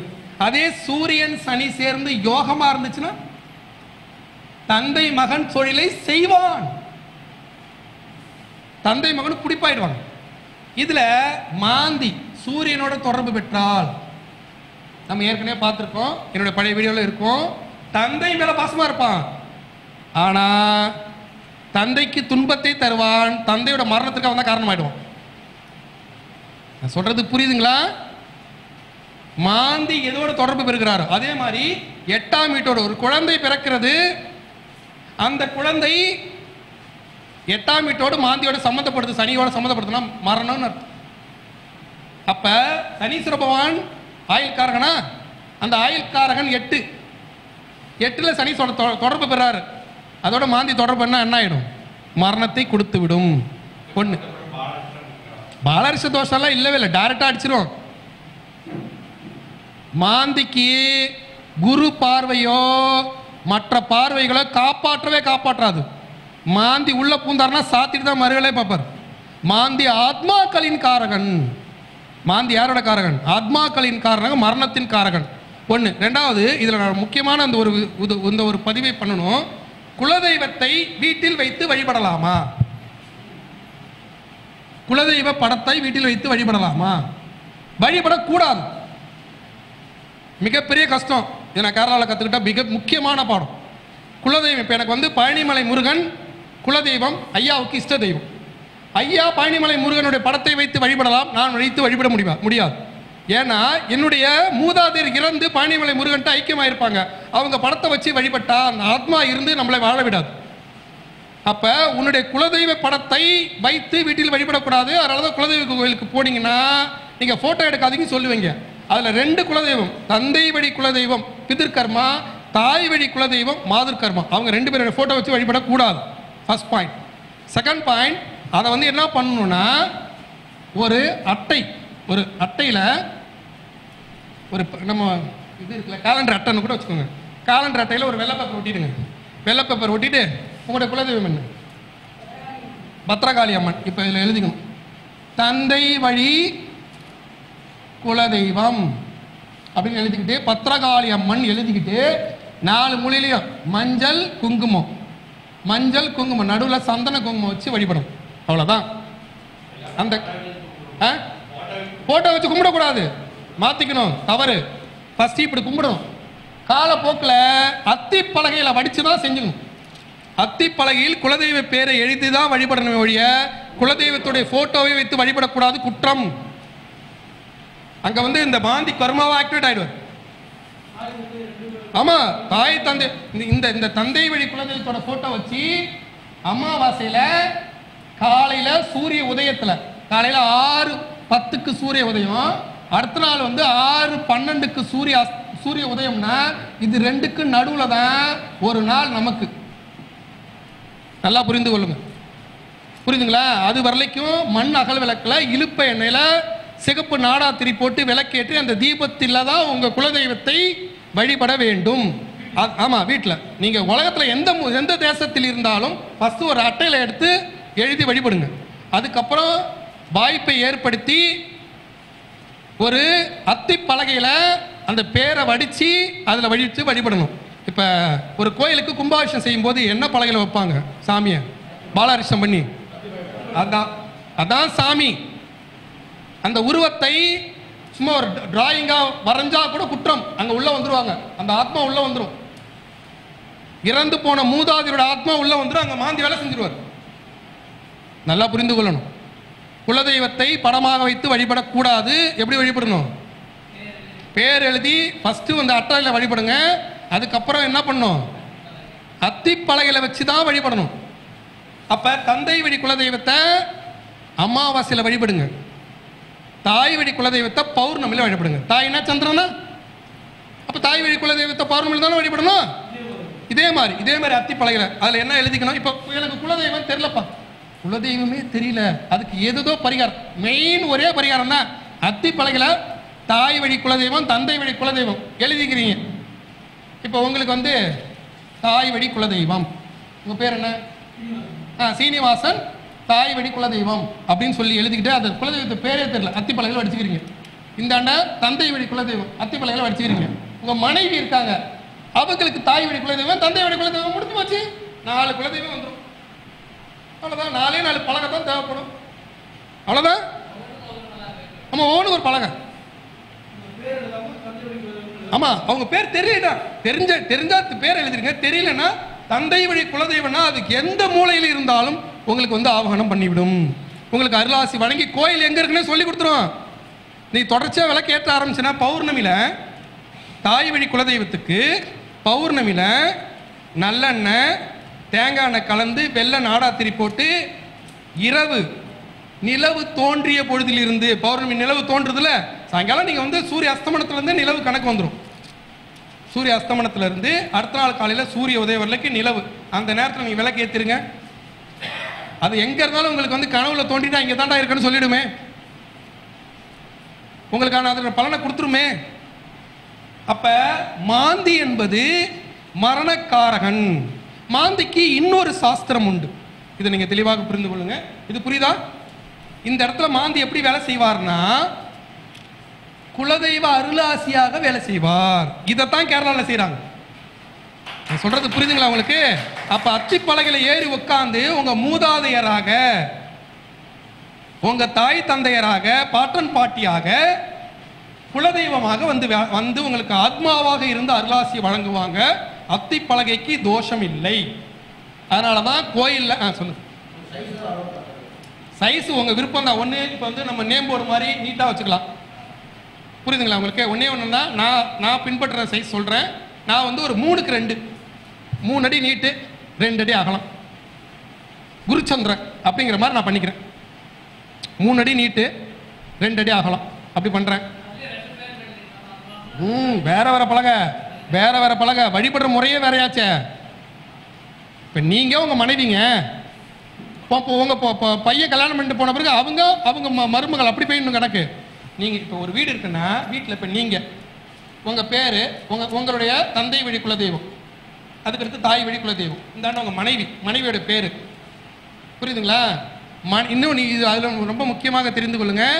நீங்க அந்த அத்தி பலகையில வடிக்கும் போது உங்களுடைய குலதெய்வம் இருக்குல்ல, இப்ப இப்படி இதுல வந்து தந்தை வழி குலதெய்வம் போடுறீங்க, இதுக்கு மேலேயே சின்னதா ஒரு கட்டம் போட்டு சீனிவாசன் அப்படின்னு அந்த பலகையிலே வந்துடணும். பலகையிலே இப்படி கட் பண்ணி வந்துடணும். நான் இதெல்லாம் செஞ்சு கொடுத்து அனுப்புறேன். இப்பெல்லாம் வெளிநாட்டுக்கு இது மாதிரி அனுப்புறேன். இந்த மாதிரி கட் பண்ணி மேலே சீனிவாசன் போட்டுட்டு கீழே தந்தை வழி குலதெய்வம், அதில் வந்து கருப்பசாமியா அப்படின்னு போட்டுருணும். அவ்வளோதான். நான் சொல்கிறது புரியுதுங்களா உங்களுக்கு? அதை செய்து விட்டாலே உங்களுக்கு உங்கள் குலதெய்வம் வந்து பேசுகிற நின்று பேசுகிற உங்களுக்கு என்ன செய்யணுமோ செஞ்சிடும். எத்தனை குலதெய்வ குற்றம் இருந்தாலும் அத்தி கொலைகளை செய்யும் போது குலதெய்வ குற்றம் குறைக்கப்பட்டு உங்களுக்கான வாழ்க்கை கொடுத்துரும். ஆனால் இன்னைக்கு நான் அத்திப்பலைகளை செஞ்சுட்டேன் நாளைக்கே வந்துடுன்னு தனுசு ராசிக்காரன் மாதிரி நினைக்காதீங்க. தனுசு ராசிக்காரனுக்கு பெரிய பிரச்சனையே அதுதான். யாராவது தனுசு ராசிக்காரங்க இருக்காங்களா? தனுசு ராசிக்காரங்க பொறுமை தாங்க மாட்டாங்க. இன்னைக்கு செஞ்சால் இன்னைக்கே வந்துடணும். கல்யாணம் பண்ணால் 10 மாதத்தில் புள்ள பிறந்துருன்னா ஒன்றும் முடியாது. ஒரு சிலருக்கு 10 மாதத்தில் குழந்தை பிறக்கும், ஒரு சிலருக்கு 2 வருஷம் கூட ஆகலாம். அதே மாதிரி தான் கர்மாங்கிறது வந்து பார்த்தீங்கன்னா, இப்போ குலதெய்வருடைய கடன் இருந்துச்சு, குலதெய்வத்தை வழிபடவில்லை இல்லை. தனுசு ராசிக்கு மட்டும் அந்த பிடிவாத குணம், உடனே நடந்துடணுங்கிற ஒரு பிடிவாத குணம். ஒவ்வொரு ராசிக்கும் ஒரு குணம் இருக்குல்ல, அவங்களுக்கு அந்த குணம். 12 ராசியில் அவங்களுக்கு மட்டும் உடனே நடந்துங்கிற ஆசை, புரியுதுங்களா? ஆனால் அவங்களுக்கு அது உடனே நடக்காது. அதனால அது வந்து கர்மாவை ஆக்டிவேட் ஆகி அந்த பிடிவாத குணத்துக்கு வருவாங்க. நான் சொல்றது புரியுதுங்களா உங்களுக்கு? அப்ப இந்த அத்தி பலைகளை வழிக்கும் போது இந்த மாந்தி உங்களை தண்டிப்பதில் குறைந்து விடும். குலதெய்வம் வந்து உங்களை காத்து ரட்சிக்கும், மாந்தியால் உங்களை தண்டிக்க முடியாது. ஒண்ணு போட்டோ வச்சா இப்போ வந்து பாத்தீங்கன்னா உங்களுடைய உருவம் இருக்குல்ல, இப்போ உங்க தந்தை இருக்காங்கன்னா தந்தையோட உருவத்தை நீங்க பார்த்துருப்பீங்க. அந்த உருவமாக வைத்து வழிபடும் போது அவர் உருவமாக வந்து உங்களுக்கு துன்பங்களை தருவாரு. மாந்தி வந்து அதாவது கெட்ட பலன்களை தருவார். இப்படி வைக்கும்போது மாந்தி வந்து நல்ல பலன்களை தருவார் குலதெய்வமாக இருந்து. அப்படி வைக்கும்போது மாந்தி வந்து இப்படி வச்சிங்கன்னா மாந்தீஸ்வரர் ஆயிடுவார்.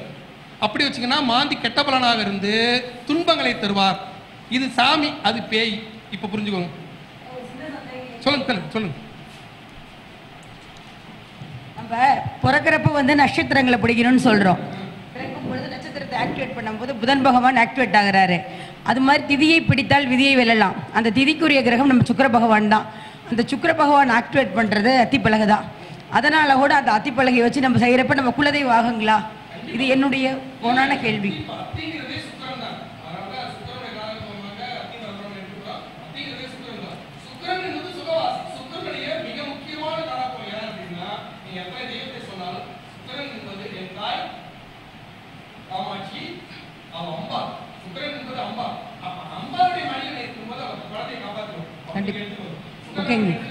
ஓகே, பிறந்தால் திதி ஓகேங்கய்யா.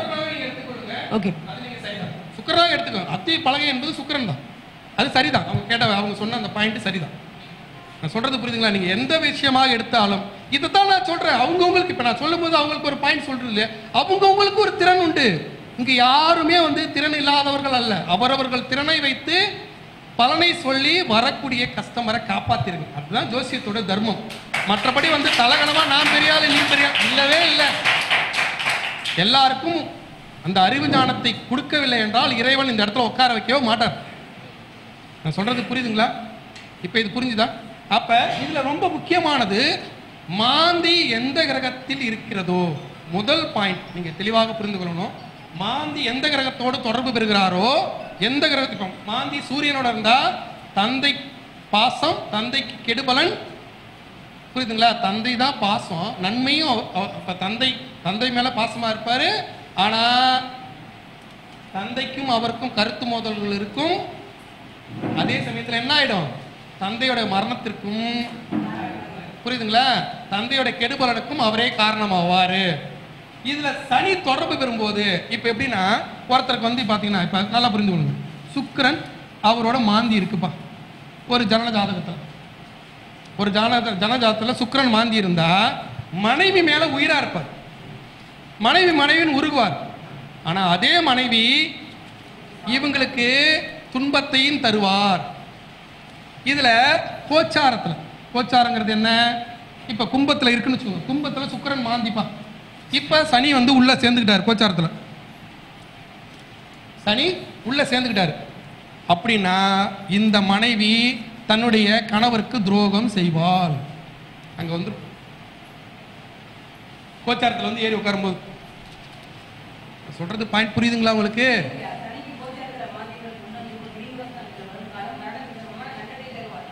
அப்ப சொல்றது புரியுதுங்களா?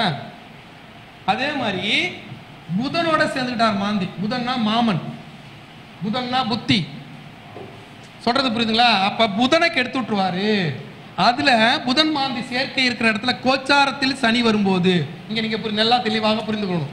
அப்ப கோச்சாரத்தில் சனி வரும்போது கேதுவும் கெட்டு இருந்தா பைத்தியம் ஆயிடுவான், இல்லைன்னா புத்தி கெட்டு செயல்கள் செஞ்சு சிறைவாசம் அனுபவிப்பான், இல்லைன்னா மாமனுடைய மரணத்திற்கு காரணம் ஆயிடுவான், மாமனாருடைய மரணத்திற்கு காரணம் ஆயிடுவான். புரியுதுங்களா? ஒண்ணுங்களா, இதே மாதிரி ஒரு ஜாதகம் பார்த்தா புதன் மாந்திப்பான், மாமனார் மேல பிரியமா உள்ளவன், மாமனாரை கூப்பிட்டு கார்ல, நான் சொன்னேன் ராமேஸ்வரம் போவாதடா, கார்ல போவாதன்னு நான் சொன்னேன். நாங்களாம் செட்டியாருங்க, எங்கள் பொம்பளைங்களாம் குண்டு குண்டா இருப்பாங்க, நிறைய சொத்து பத்து வச்சுருக்கோம், எங்கள் வீட்டில் காரில் எங்கள் பொம்பளை காரை விட்டுட்டு பஸ்ஸில் போகவே மாட்டாங்க அப்படின்னு சொன்னேன். நான் ஒன்றுமே சொல்லலை. நேராக ராமேஸ்வரம் போயிட்டு திரும்பி வந்தாங்க. மதுரை மேலூர்கிட்ட அடித்து மாமனார் ஸ்பாட்டை விட்டு. ஏன் அப்படின்னா ராமேஸ்வரம் என்பது இப்போ ஒரு மனிதன் ஆயுள் காலம் முடிஞ்சு போச்சு. நல்லா புரிந்து கொள்ளுங்க, ஆயுள் காலம் முடிஞ்சு போச்சு. அதுக்கடுத்து அவனுடைய கர்ம கடன் காலம் நடந்து கொண்டு இருக்கிறது. பாவ கணக்கோட காலம் நடந்துட்டு இருக்கு, அதுல ஆயுள் போயிட்டு இருக்கு. அது உனக்கு தெரியுமா? அது உனக்கு தெரியாது. ஆயுள் முடிஞ்சு போச்சு. ஆயுள் இப்போ ஒருத்தனுக்கு பார்த்தீங்கன்னா 60 வயசு, 60 வயசு. ஆனால் அவருக்கு இப்போ நடந்துட்டு இருக்குது 63ஆவது வயசு நடக்குது. 60 வயசோட ஆயுள் முடிஞ்சு போச்சு. ஆயுள் முடிஞ்ச உடனே சித்திரகுப்தன் சொல்லி, என்னையா அப்படின்னு, பாவ கணக்கு இருக்கு, பாவத்தை தித்தினா தான் அவனை நம்ம கொல்ல முடியும். அப்போ 3 வருஷம் எக்ஸ்டன் ஆகி போயிட்டு இருக்கு, எக்ஸ்டன் ஆகி போயிட்டு இருக்கு. இப்படியாப்பட்டவர் நேரா காசிக்கு போனாலோ ராமேஸ்வரம் போனாலோ அவருடைய கர்ம கணக்கானது அடைக்கப்படும். அடைக்கப்படுதா? அப்ப வரும்போது வாகன விபத்துன்னு இருந்தா விபத்துல இறந்துருவார், இல்லைன்னா போயிட்டு ஒரு 10 மாசத்துல இறந்துருவார். காரணம் என்ன? அவனுடைய பாவ கணக்கு தீர்க்கப்பட்டது. ஒரு உதாரணம், அடுத்தவங்க சொல்ல, எங்க அப்பாவே சொல்றேன். எங்க அப்பாவுக்கு அதாவது ஆயுள் கணக்கு முடிஞ்சோன்னு தெரியல, நான் ஜாதகத்தை கேட்டேன், தரமாட்டேன்டாரு. நான் காசியில் இருந்தேன், படிச்சு கேட்டேன். ஏன்னா அப்போ நான் உருப்படாத பிள்ளை, அதனால நான் நம்பல, வேற ஒன்றும் இல்லை. நிறைய பேர் செம்மையா ஜாதகம் பார்க்குறான்னு சொல்லியுமே, நிஜமாவாடா அப்படியாடா பார்க்குற அப்படின்னு கேட்டார வழியா என்னை நம்பி ஜாதகத்தை தரல. அவர் இறந்து 30 நாள் கழிச்சு தான் எனக்கு ஜாதகம் கையில் கிடச்சிது. அதுக்கப்புறம் கிடைச்சி என்ன பிரயோஜனம்? எங்கள் அப்பாவுடைய ஆயுளை நான் நீட்டிக்க முடியல. அப்போ என்ன பண்ணுறாருன்னா, என்னுடைய பையனை, நான் காசியில் இருக்கேன், என்னுடைய பையனை சிவராத்திரிக்கு சிவன் கோயிலுக்கு என் ஒய்ஃப் போயிருக்காங்க. என் பையன் ஒரு 2nd ஸ்டாண்டர்ட் படிக்கிற பையன், அவனும் போயிருக்கான். நைட்டில் தூக்கம் வருதுன்னு அழுகுறான். இவங்க ஃபோன் பண்ணுறாங்க, இவர் போகிறாரு. பையனை கூட்டிக்கிட்டு அங்கே மைக்கில், எங்கள் ஊரில் எங்கள் அப்பா ஹெட் மாஸ்டர், ஊரில் பேர் சொல்லக்கூடிய மிகப்பெரிய நபர், பஞ்சாயத்து தலைவர் மாதிரி. அவர் மைக்கில் இந்த சிவபெருமான் பெருமைகள் இதை பற்றிலாம் பேசுகிறார். பேசிட்டு சிவராத்திரியில் கலந்து கொள்கிறார். அப்படி கலந்துக்காத மனுஷன் அதிகமாக இந்த மாதிரிலாம் கோயில் குளம்லாம் போய் ரொம்ப ஆச்சார அனுஷ்டானங்களோடலாம் வழிபட மாட்டார். நல்லது கெட்டதுனா வழிபடுவார் வீட்டில், அதோட முடிஞ்சு போச்சு. மற்றபடி நல்ல ஒரு ஆசிரியர், சமுதாயத்தில் நல்ல விஷயங்களை நிறைய பண்ணக்கூடிய ஒரு நபர். ஆனால் அங்கே போய் காலை வச்சுட்டு அங்கே என்ன பண்ணுறாரு, கிட்டத்தட்ட 1.5 மணி நேரம் கோயிலில் இருக்கார். அங்கேருந்து வராரு, ஒரு அரை மணி நேரத்தில் நெஞ்சு வலின்னு ஹாஸ்பிட்டலுக்கு கூப்பிட்டு போகிறாங்க. அப்புறம் ஹாஸ்பிட்டலில் டாக்டர் இல்லை, ஒரு நர்ஸ் மட்டும் இருந்து ஊசியெல்லாம் போடுறாங்க. கூட்டிகிட்டு வந்துட்டாங்க. நைட்டு தூங்கிட்டார். அடுத்த நாள் மாத்திரை வாங்கிட்டு போங்கன்னு சொல்லியிருக்காங்க. இவர் அடுத்த நாள் காலையில் ஒரு 9 மணிக்கு போய் மாத்திரை வாங்கிட்டு தான் போகிறார். மாத்திரையும் வாங்கிட்டாரு. மாத்திரையை போட்டு வீட்டில் என்னுடைய இன்னொரு வீடு டவுனில் இருக்குது. டவுனில் இருக்க வீட்டில் என் தங்கச்சி இருந்தாங்க. அங்கே போய் சாப்பிட்டுட்டு படுத்தவர் தான் எந்திரிக்கவே இல்லை, இறந்துட்டார். ஏன்? கர்ம கடன் இருந்தது, கடனில் வாழ்ந்திருக்காரு. சிவராத்திரியில் கலந்து போய் புனிதமாயிட்டாரு. கடன் தீர்ந்து போச்சு, மரணம் வந்துருச்சு. சொல்றது புரியுதுங்களா? அதனால எப்போதுமே ராமேஸ்வரமோ காசியோ அனுப்புனீங்கன்னா உடனே வீட்டுக்கு வந்துடக்கூடாது. எங்க போயிடணும்? ராமேஸ்வரம் போனா, கார்ல போனா திருச்செந்தூர் போய் சரணாகதி அடைஞ்சிடணும் முருகன்ட்ட. டக்குன்னு வந்துடக்கூடாது. நான் சொல்றது புரியுதுங்களா உங்களுக்கு? அதே மாதிரி காசிக்கு போனாலும் டக்குன்னு வீட்டுக்கு வந்துடக்கூடாது. கர்மக்காரகனாக ஏதாவது ஒரு முருகன் கோவிலில் சரணாகதி அடைந்து விட வேண்டும். அவர் காப்பாத்திடுவார், மரணத்தை நன்மரணமாக கொடுத்து விடுவார். இல்ல கர்மக்கடனே உங்களுக்கு முடிகிற ஸ்டேஜ்ல இருந்தாலும் அப்பனுக்கே பாடம் சொன்ன சுப்பையா, முருகப்பெருமான் காத்து ரட்சித்து மரணத்தை அழகா ரிலீஸ் பண்ணுவார். அது அவருக்குள்ள பவர். நான் சொல்றது புரியுதுங்களா? நீங்க சைதை துரைசாமி அவருடைய மகன் இறந்ததை பற்றி நான் ஒரு பதிவு கலாட்டாவில் பேசியிருப்பேன், அதை பாருங்க. அதில் நான் தெளிவாக சொல்லியிருப்பேன். அவர் அந்த கர்மாவாக தான் அப்படி இறந்தாரு அப்படின்னு தெளிவாக சொல்லியிருப்பேன், அதை பாருங்க. சரிங்களா? இப்போ நாம இதுல தெரிந்து கொள்ள வேண்டிய விஷயம் என்னன்னா, இப்போ வந்து சந்திரனோட மாந்தி, இப்போ வச்சுக்கோங்க, சந்திரனோட மாந்தி அப்படின்னா கோச்சாரத்துல சனீஸ்வர பகவான் சந்திரன் மாந்தி இடத்துக்கு வந்தா தாய்க்கு மரணம் அளவு கண்ட முறையில் மரணமே வந்துவிடும். அதே போல செவ்வாய் கூட மாந்தி அப்படின்னா சகோதரன், இதுல சனி கோச்சாரத்தை வரும்போது என்ன பண்ணா, சகோதரனுக்கு மரணம் அளவுக்கு கண்ட முறை இல்லை மரணமே வந்துவிடும். இதுல செவ்வாய் மாந்தி சனி, அதுல சுக்கிரன் சம்பந்தப்பட்டுறாரு அப்படின்னா என்ன பண்ணுவாங்க சொல்லுங்க? செவ்வாய் மாந்தி சனி, அதுல சுக்கிரன் கோச்சாரத்துல சனி வராரு, சுக்கிரன் சம்பந்தப்படுறாரு, அன்னிக்காரியை வச்சுக்கிட்டு அது பஞ்சாயத்து ஆயிடும், தம்பி பொண்டாட்டியை வச்சுக்கிட்டு பஞ்சாயத்து ஆயிடும், சகோதரனுடைய மனைவியோடு தொடர்பு படுத்தி விடும், சுக்கிரன்ல மனைவியோடு தொடர்பு படுத்திவிடும். இதே ஒரு பெண்ணுக்கு இருந்தா குழந்தைனா, நான் சொல்றது புரியுங்களா? இதை வைத்து நீங்க பலன் சொல்லணும். நான் சொல்றது புரியுதுங்களா உங்களுக்கு? அப்ப சுக்கிரன் மாந்தி, சாரி செவ்வாய் மாந்தி, அவரோட சனி கோச்சாரத்தை, இப்ப நம்ம எதை பார்க்கிறோம்? சனி கோச்சாரத்தில் சனி கோச்சாரத்தில் வரும்போது என்ன பலனை தருவார் அப்படிங்கிறத நம்ம பார்க்கிறோம். நான் சொல்றது புரியுதுங்களா உங்களுக்கு? அப்ப செவ்வாய் மாந்தி அவரோட கோச்சார சனி வரும்போது அந்த பாதிப்புகளை கொடுத்து விடுவார்.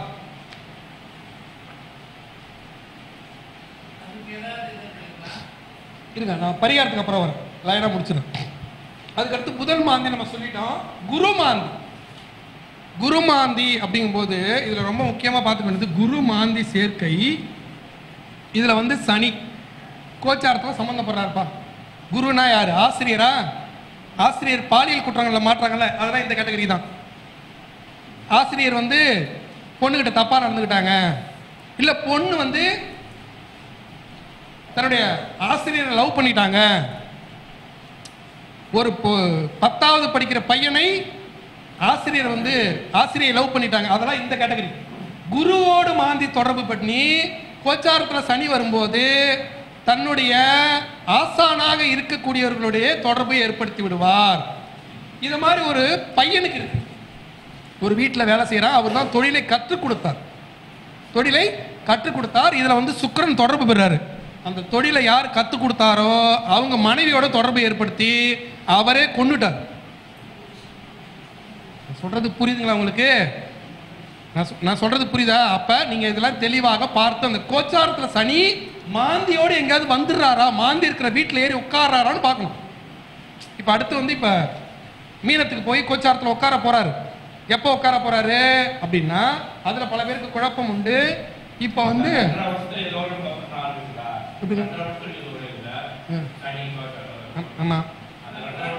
2.5 வருஷத்துக்குள்ள அந்த மாதிரி நடந்துரும். அதை தடுக்கிறது ரொம்ப ரொம்ப கஷ்டம். அதுக்கான பரிகாரம் நான் சொல்லித்தரேன், சரிங்களா? இப்ப திருக்கணித பஞ்சாங்கப்படி இப்ப வந்து 29/3/2025 வாக்கிய பஞ்சாங்கப்படி 6/3/2026 தான் பெயர்றாரு. ஒரு வருஷம் கேப் இருக்கு. இந்த கேப்பை நீங்க எப்படி சொல்லணும் அப்படின்னா, திருக்கணித பஞ்சாங்கப்படி நிகழ்ந்துட்டாலும் அதுக்கடுத்துல சனி பக்ரம் அப்படி இப்படின்னு போனாலும் 6/3/2026 வாக்கிய பஞ்சாங்கப்படி திருநள்ளாறு சனி பயிற்சியை தான் நீங்க எடுத்துக்கொள்ள வேண்டும். அப்ப இந்த 23 இருந்து சனியோடைய பாதிப்பு குறைந்து கொண்டே வரும். இப்ப ஒண்ணு இல்ல, இப்ப வந்து மகரம் இருக்குன்னு வச்சுக்கோங்களேன், மகரத்துக்கு 7.5 முடியுது. அப்ப 23ஓட எனக்கு வந்து 7.5 முடிஞ்சிச்சான்னு கேட்டா இல்லை. அப்ப 23ஓட அவனோட பாதிப்பு குறைஞ்சிரும். அதுக்கடுத்து சனி வக்ரம் வரும்போது பலன் கூடும். ஆனா முழுமையான 7.5 எப்ப முடியுதுன்னா 6/3/2026 திருநள்ளாறு சனி பயிற்சி அன்றுதான் முழுமையான சனி பயிற்சி. அப்பதான் 7.5 ஆனது யாருக்கு முடியுது? மகரத்திற்கு முடிகிறது. அப்படி சொல்லணும் நீங்க பலன். நான் சொல்றது புரியுதுங்களா? திருக்கணிதத்தை குறைவதற்காக எடுத்துக்கொள்ள வேண்டும், வாக்கியத்தையே முழுமையாக எடுத்துக்கொள்ள வேண்டும். முழுமையா நீங்க திருக்கணிதத்தை எடுத்துக்கினா தப்பா போயிருவீங்க. அப்ப எனக்கு நீங்க திருக்கணிதத்துல வந்து எனக்கு வந்து 7.5 முடிஞ்சு போச்சு சொன்னீங்க, எனக்கு என்ன நல்லதே நடக்கலன்னு புலம்புவாங்க. அது உங்களுக்கு நிறைய தவறுகளை உருவாக்கி விடும் கோச்சாரத்தில். சொல்றது புரியுதுங்களா?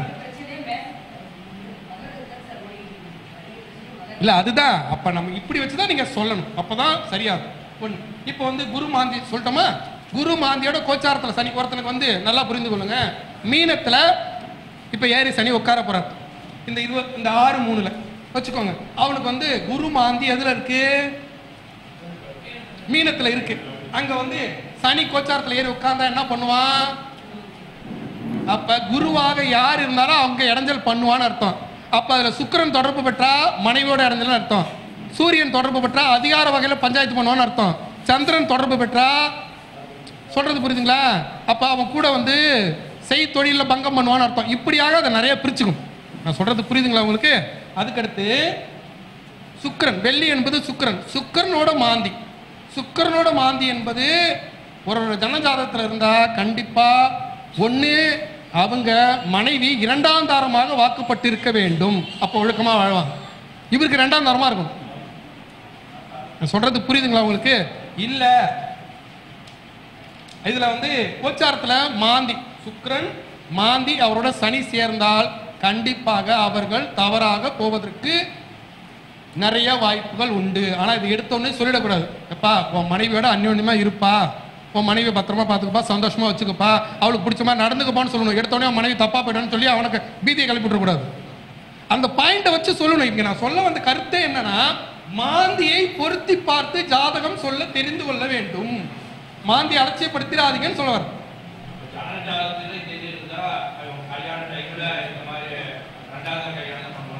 அப்படின்னு நம்ம சொல்லிடணும். 2ஆம் தரமா பண்ணுனா சிறப்பு அப்படின்னு ஒரு பிட்டை நீங்க போட்டுட்டீங்கன்னா அவன் ஒரு காலத்துல யோசிச்சிருப்பான். இப்ப 2ஆம் தரமா பண்ண என் பொண்ணு ஒழுக்கமா இருக்கா, இவன் முதல் தரமா பண்ணல ஒழுக்கமா இல்லைன்னு புரிஞ்சுப்போம். நம்ம சொல்ல வேண்டியது நம்மளுடைய டியூட்டி, அதை சொல்லிக்கணும்.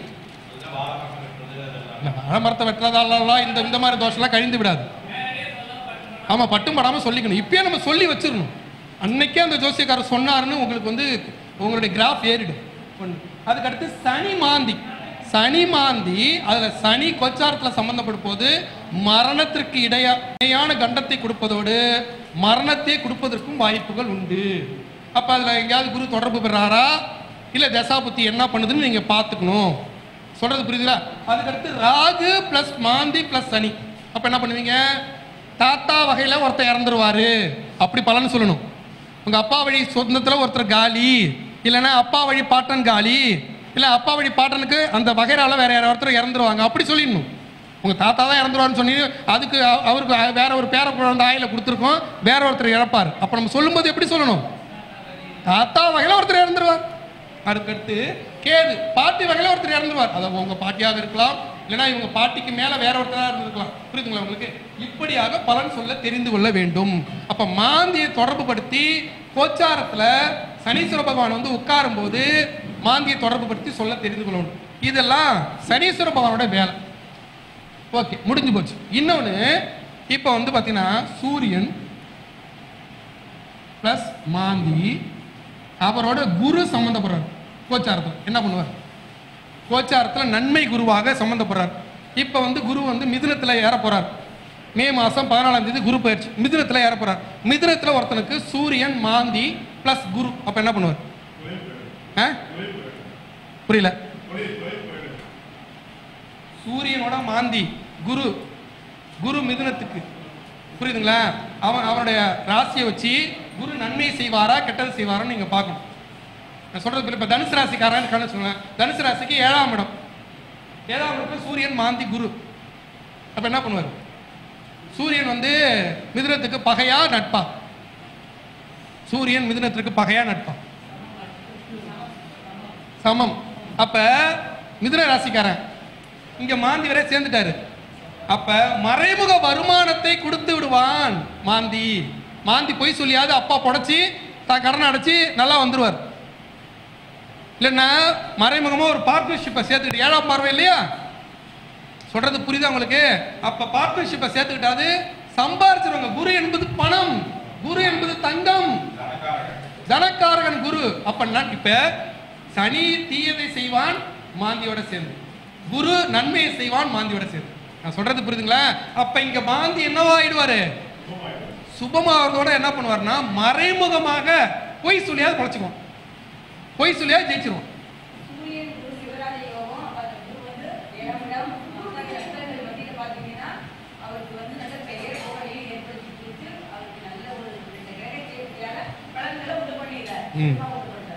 புரியுதுங்களா?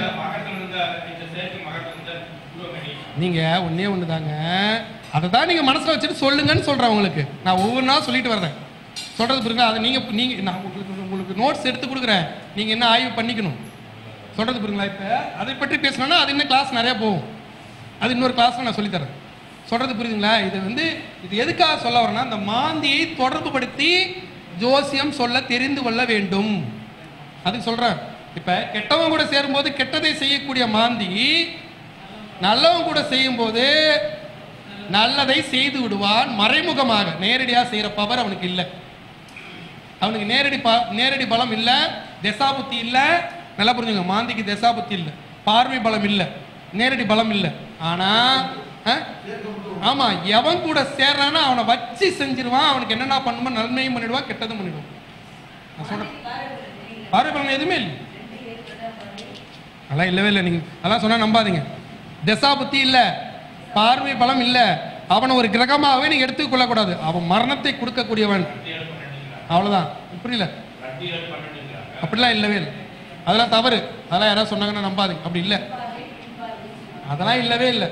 நீங்க அந்த இப்ப ஒரு சிலர் என்ன பண்ணுவாங்கன்னா, இந்த குளிகையை மாந்தியை போட்டு குழப்பிப்பாங்க. நன்மை தரக்கூடியதுக்கு பஞ்சாங்கத்தை மட்டும் தான் நீங்க குளிகையை எடுத்துக்கணும். ஜாதகத்தில் குடிக்கும் போது மாந்தியம் தான் எடுத்துக்கணும். புரியல? மாந்தி குருவோட நட்சத்திரத்தில் இருந்தா போய் சொல்லி பழப்பான். குரு வாக்குஸ்தானம், வாக்கில் அவரோட குருவோட நட்சத்திரத்தில் இருந்தா போய் சொல்லி பழப்பான். வக்கீலுக்கு படிடான்னு இருக்கணும், போய் சொல்லி பழச்சக்கூடாதுன்னு இருக்கணும், அவ்வளோதான். ஏன்னா பொய்யே கூட உண்மையாக சொல்லி சம்பாதிக்கக்கூடிய தொழில் இது, வக்கீல் தொழில். அப்படிதான் நம்ம மாற்றி விட்டுறணும். புதனோட நட்சத்திரத்தில் இருந்தா கலப்படம் பண்ணியாவது பழச்சிக்குவான். இல்லை, அது நீங்கள் நல்லா புரிஞ்சுக்கொள்ளுங்க. நீங்கள் எத்தனை மொழிகளை நீங்கள் வச்சுக்கலாம், டேர்ம்ஸ் அண்ட் கண்டிஷன் வேற வேற பேர். அது நீங்கள் சொல்லிக் கொடுக்குற வேற வேற பேர் இருக்கும். எனக்கு கேரளாவில் சொல்லிக் கொடுத்த மெத்தட்ஸ்னு உங்களுக்கு சொல்லிக் கொடுத்துருக்கோம். ஆமாம், இல்லை எனக்கு கேரளாவில் சொல்லிக் கொடுத்த மெத்தடை நான் இப்போவும் சரி, மாந்தி உங்களுக்கு என்ன சொன்னேன், நோட்டில் குறித்து கொடுத்துட்டு சொல்லி அப்படின்னு சொன்னேன்னா, மாந்திய மனசில் வச்சு மாய விளையாட்டு விளையாடுங்க, உங்கள் வாக்கு பலிக்குன்னு நான் சொல்லித்தரேன். நான் சொல்றது புரியுதுங்களா உங்களுக்கு? மாந்திய மனசு இப்ப கோச்சாரத்துல மாந்தி வரும்போது அடிச்சு சொன்னீங்கன்னா அவனுக்கு வரும்போது இப்ப ஒன்றும் இல்லை, ஜாதகத்தை ஒருத்தர் எடுத்துட்டு வந்தோடனே இப்ப அவனுக்கு மீனத்துல மாந்தி ஒரு கிரகத்தோட இருக்கு. இப்ப நான் சொல்லி கொடுத்த மெத்தடை வச்சு நீங்க அடுத்த வருஷம் சனி பேச்சு உங்க இப்ப ராகுவோட மாந்தி கோச்சாரத்துல சனி ஏறி உட்கார போறாரு அப்படின்னு, அப்பா உங்க தாத்தா வகையில ஒரு இறப்பு இருக்கும். அந்த இறப்பு முடிஞ்ச உடனே உன்னுடைய கர்மா குறைஞ்ச உனக்கு ஒரு நன்மை நடக்கும். அப்போ என்ன பாரு அப்படின்னா அதே மாதிரி இறந்துருவாங்க, ஒரு நன்மை நடக்கும், பார்ப்பாங்க. சொல்றது புரியுதுங்களா உங்களுக்கு? இது ஜோசியத்துல உங்களை நிலைநிறுத்துவதற்காக, உங்களுடைய வாக்கு பலிதத்தை உணர்த்துவதற்காக பண்ணக்கூடிய வேலை. அடிச்சு சொல்லலாம், அது நடக்கும். சொல்றது புரியுதா? அதே மாதிரி இந்த கோச்சாரத்துல சூரியனாக இருக்கட்டும், சொல்றது புரியுதுங்களா, 9 கோள்கள் எதுவாக இருக்கட்டும், கோச்சாரத்தில் குரு பகவான், சனி பகவான், குரு பகவான் வருஷக்கோள், சனி பகவான் வருடக்கோள், சூரிய பகவான் மாதக்கோள். அப்ப இதெல்லாம் கணக்கு பண்ணி அங்க மாந்தி எங்கு தொடர்பு பெறுகிறார் என்று கணக்கிட்டு பலன் சொல்ல தெரிந்து கொள்ள வேண்டும். அப்படிலாம் ஒன்றும் இல்லையா? அப்ப கேரளாக்காரன் சாப்பிட மாட்டான், நம்ம மட்டும் தான் சாப்பிட்றோம்னு அர்த்தமா? ஏங்க ஒரு விஷயம் நல்லா புரிந்து கொள்ளுங்க, ஜோதிடம் என்பது ஒரு ஜீவராசிக்கும் உண்டு, ஓரறிவு உயிரினத்திலிருந்து, புரியுதுங்களா, எல்லாருக்கும் உண்டு. ஆனா 5 அறிவு ஜீவன். மாட்டுக்கு கண்ணுக்குட்டிக்கு ஜோசியம் பார்த்தவங்க நான் பார்த்துருக்கேன். கண்ணுக்குட்டிக்கு எங்க குருநாதர் போட்டார், அந்த கண்ணுக்குட்டி செத்துட்டாரு.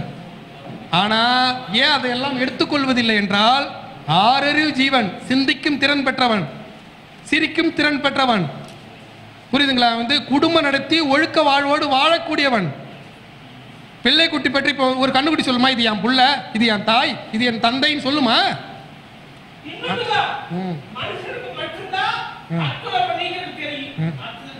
அப்ப புரிந்துங்களா உங்களுக்கு? அது அவர் சொன்ன பாயிண்ட் ரைட்டு தான். மனுஷனுக்கு மட்டும் தான் தற்கொலை பண்ணிக்க தெரியும், மற்ற ஜீவராசிகளுக்கு தற்கொலை, ஏன்னா சிந்திக்கும் திறன் இல்லை. அப்ப சிந்திக்கும் திறன் உள்ள ஒவ்வொரு மனிதனுக்கும், ஒவ்வொருத்தருக்கும் கண்டிப்பா. இப்ப நீங்க இன்னொரு இதுல அவர் சொல்லது ஐயா முடிச்சு இந்த அவங்க முடிக்கணுமாங்க ஐயா? நான் முடிச்சிடும் ஒரு 2 நிமிஷம். அப்ப இந்த ஐயா சொன்னதில் ஒரு விஷயம் புரிஞ்சுக்கோங்க. இந்த மாந்தி வந்து இப்போ பைத்தியம் இருக்காங்கல்ல, பைத்தியத்திட்டு ஒரு 500 நோட்டை கொடுத்தா என்ன பண்ணும்? அவங்களுக்கு அது பேப்பர். புரியுதுங்களா உங்களுக்கு? அப்போ மாந்தி அங்கே ஃபுல்லாக வேலை செஞ்சிருப்பார் அர்த்தம். மரணம் அளவுக்கு கண்டத்தை கொடுத்துருப்பார். அப்போ அங்கே வந்து முக்கியமாக நான் நிறைய பைத்தியங்களை காப்பாற்றியிருக்கிறேன். அதில் வந்து பெருமை கூட எனக்கு உண்டு. ஆனால் ஒருத்தர் வந்து மனநலம் குன்றியராக இருந்தால் அவர்களுக்காக நீங்கள் செய்யக்கூடிய மிக முக்கியமான வழிபாடு தாயார் வழி குலதெய்வத்தை பௌர்ணமியில் வழிபட சொல்லுங்கள். நான் அத்திப்பழக மெத்தட்லாம் உங்களுக்கு சொல்லி கொடுத்துருக்கேன். இன்னொன்று வந்து பார்த்தீங்கன்னா முசிறி பக்கத்தில் இருக்கக்கூடிய குணசீலம் பிரசன்ன வெங்கடேச பெருமாள் கோவிலுக்கு கண்டிப்பாக போங்க. அங்கே இருக்கக்கூடிய பெருமாளுக்கிட்ட தீர்த்தம் வாங்கி அவங்களுக்கு கொடுங்க. கண்டிப்பாக அவங்களுடைய பைத்தியம் எந்த அளவு இருக்கோ அதிலிருந்து குறைந்து தெளிவதற்கு நிறையா வாய்ப்புண்டு. திருப்பதிக்கு மொட்டை அடிக்கிறேன்னு வேண்டிக்கிட்டு குணசீலத்தில் மொட்டை அடிச்சுக்கலாம். ஆனால் குணசீலத்தில் மொட்டை அடிக்கிறேன்னு வேண்டிக்கிட்டு திருப்பதியில் அடிக்க முடியாது. திருப்பதி பெருமாளை விட சக்தி வாய்ந்த பெருமாள் குணசீலம் பிரசன்ன வெங்கடேச பெருமாள். திருப்பதியில் எப்பயாவது தான் கிரட சேவை நடக்கும். ஆனால் குணசீலத்தில் ஒவ்வொரு மாதமும் திருவோண நட்சத்திரத்தில் அன்று கருட சேவை நடக்கும். அவ்வளோ சக்தி வாய்ந்தவர். கண்டிப்பாக ஐக்கூ பவர் கம்மியான குழந்தை, அதே மாதிரி பைத்தியம், குடிகாரன், இவர்களுக்கெல்லாம் நம்ம சொல்லக்கூடிய மிக முக்கியமான பரிகாரம் தாயார் வழி குலதெய்வம், கற்பக விநாயகர், பிள்ளையார்பட்டி கற்பக விநாயகர் விபூதி அபிஷேகம், அதுக்கடுத்து குணசீலம் பிரசன்ன வெங்கடேச பெருமாளுடைய தீர்த்தம். இதுக்கு அப்புறம் தான் வைத்தியம். இது எல்லாம் இப்போ ஒருத்தன் பிரசன்ன வெங்கடேச பெருமாள் கோயிலுக்கு போகிறான், தீர்த்தம் வாங்கி கொடுக்குறான், சங்கடகர சதுர்த்தி விரதம் இருக்கான், தாயாரோட குலதெய்வத்தை பௌர்ணமியில் வழிபடுறான் அப்படின்னா படிப்படியாக குறைஞ்சிடும். அப்போ போய் மாத்திரை சாப்பிட பழிச்சிடும். இப்படி பலன்னு சொல்ல தெரிந்து கொள்ள வேண்டும். நான் சொல்றது புரியுதுங்களா? இறை வழிபாட்டோடு மருத்துவத்தை சேர்த்து கொண்டால் பலன்கள் ஈஸியாக இருக்கும். புரியுதுங்களா? அப்புறம் மாந்தியுடைய இன்னும் நிறையா இருக்கு. வேறு ஒரு வகுப்பில் பார்ப்போம். நிறைய பேர் பேச காத்திருக்காங்க. வேற ஏதாவது சந்தேகங்கள் இருந்தால் சொல்லுங்க. சொல்லுங்க. ஆமாம், ரைட். இப்போ மிக முக்கியமானது மாந்தியை கண்ட்ரோல் பண்ணுறதுக்கான பரிகாரம் என்ன அப்படின்னா, மிக முக்கியமானது மாந்தீஸ்வரர். என்னுடைய முன்றைய பதிவில் படிங்க. மாந்தீஸ்வரர் கோயிலை பற்றி தெளிவாக நான் சொல்லியிருப்பேன். அதுக்கெல்லாம் போகலாம். ஆனால் மாந்தி என்பது மாந்திரீகம்.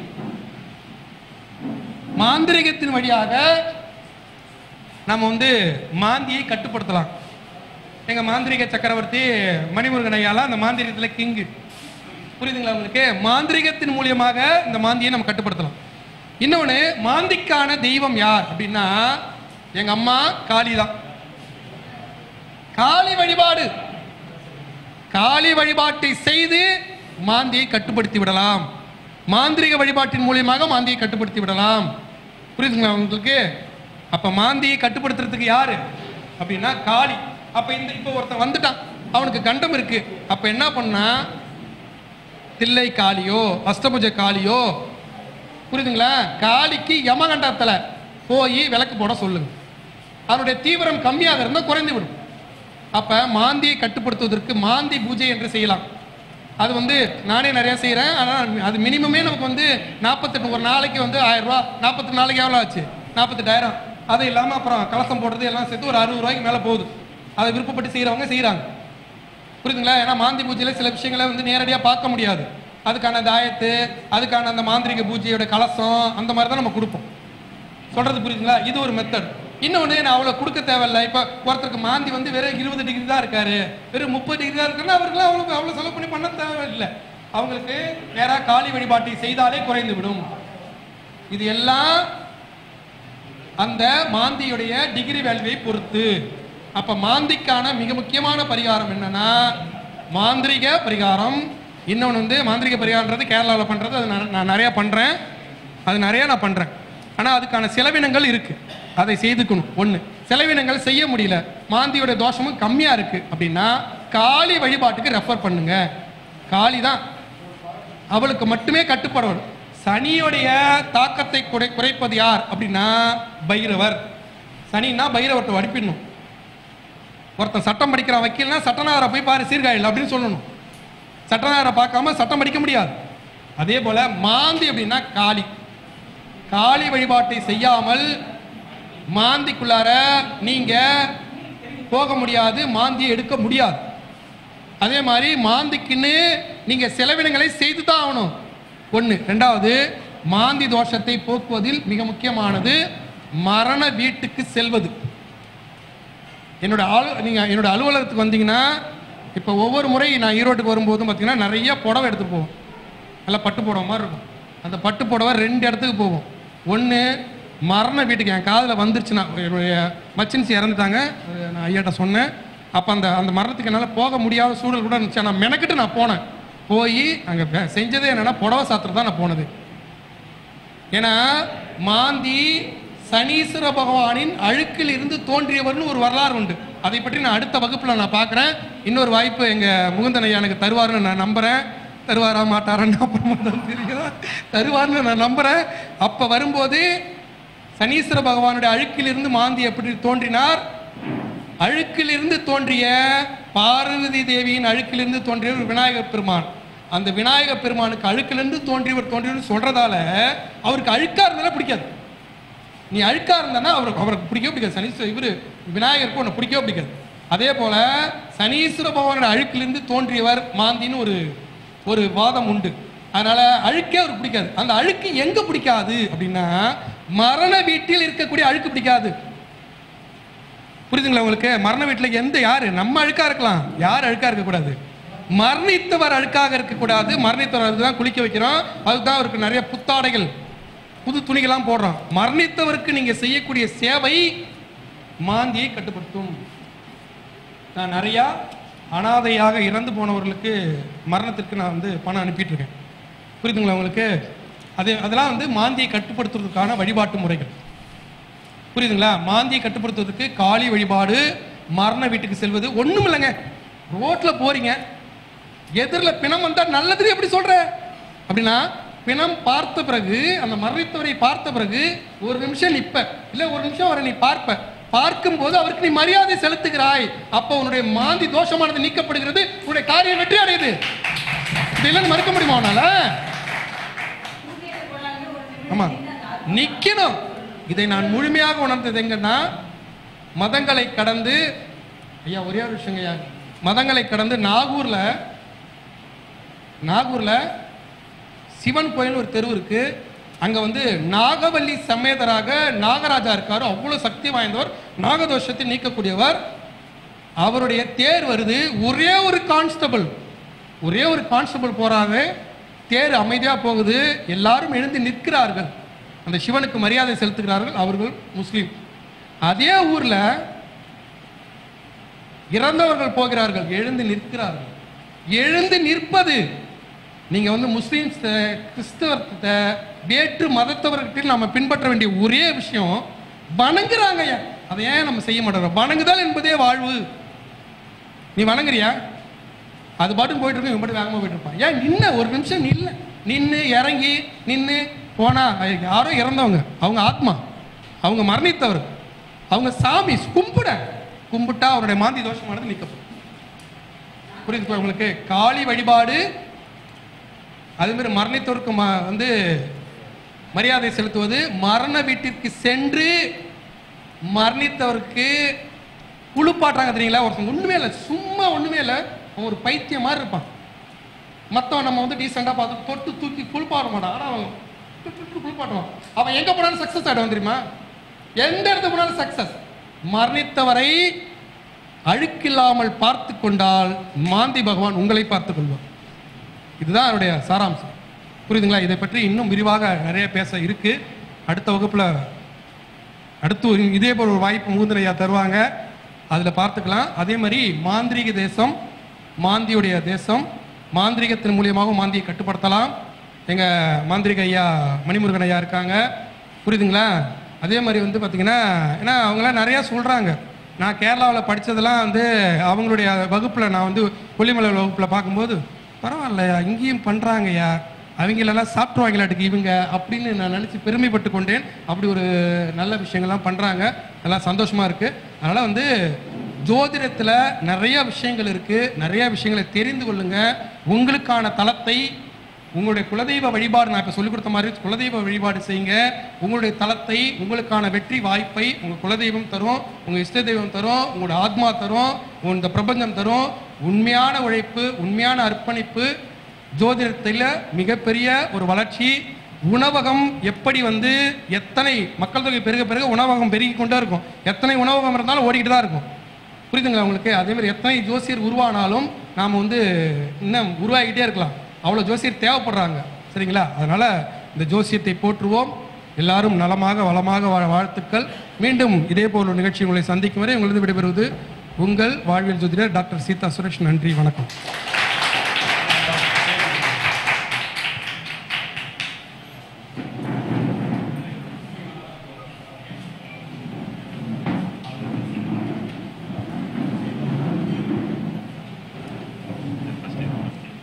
ஐயா அவர்கள் ஒரு மனித வாழ்க்கையில் எல்லா கிரகங்களும் ரொம்ப அற்புதமாக இருந்தாலும் கூட இந்த மாந்தியின் ஒரு விஷயம் நமக்கு சரியா இல்லைன்னா எவ்வளோ பிரச்சனைகள்லாம் வரும் அப்படிங்கிறத மிக அற்புதமாக சொன்னார். ஐயாவுடைய அலுவலகத்துக்கு பல முறை போயிருக்கோம் நாங்கள்.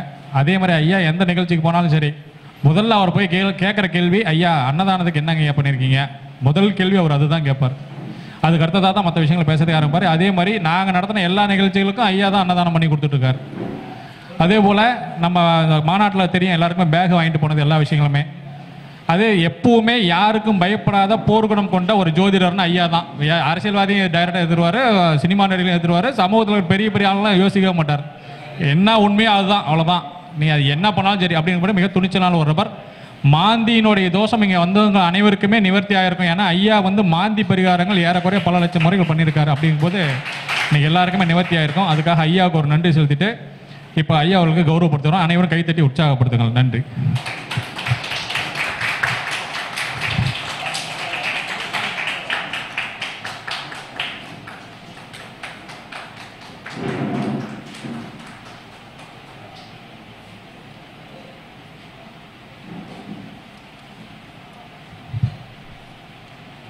அப்படி இல்லை. ஐயா அவர்கள் மாந்தியை பற்றி அது உருவான வரலாறு கதை வரைக்குமே ரொம்ப அற்புதமான முறையில் ஒரு விளக்கத்தை கொடுத்தாரு. அவர் கற்று தேர்ந்த கலையை மக்களுக்கு எல்லாத்துக்குமே கொண்டு போய் சேர்க்க வேண்டும் என்ற அற்புதமான ஒரு நோக்கத்தில் ஐயா அவர்கள் இது கொடுத்துருக்கிறாரு. மீண்டும் ஒரு முறை அற்புதமான ஒரு கரகோஷத்துடன் மனமார்ந்த ஒரு நன்றியை வாழ்த்தியும் இந்த நேரத்தில் ஐயா அவர்களுக்கு தெரிவித்துக் கொள்வோம். உணவு இடைவேளைக்கு பிறகு யூடியூப் சேனலுடைய புகழ் நம்முடைய மகரிஷி ஜோதிட ஆராய்ச்சி அறிவத்துக்கு இந்த தலைமையகத்துக்கு முதல் முறையாக வருகை புரிந்திருக்கக்கூடிய அகில் சித்தார்த்த ஐயாவுடைய சிறப்பான சிறப்புரை இருக்கின்றது என்பதனையும் இந்த நேரத்தில் தெரிவித்துக் கொள்கின்றேன்.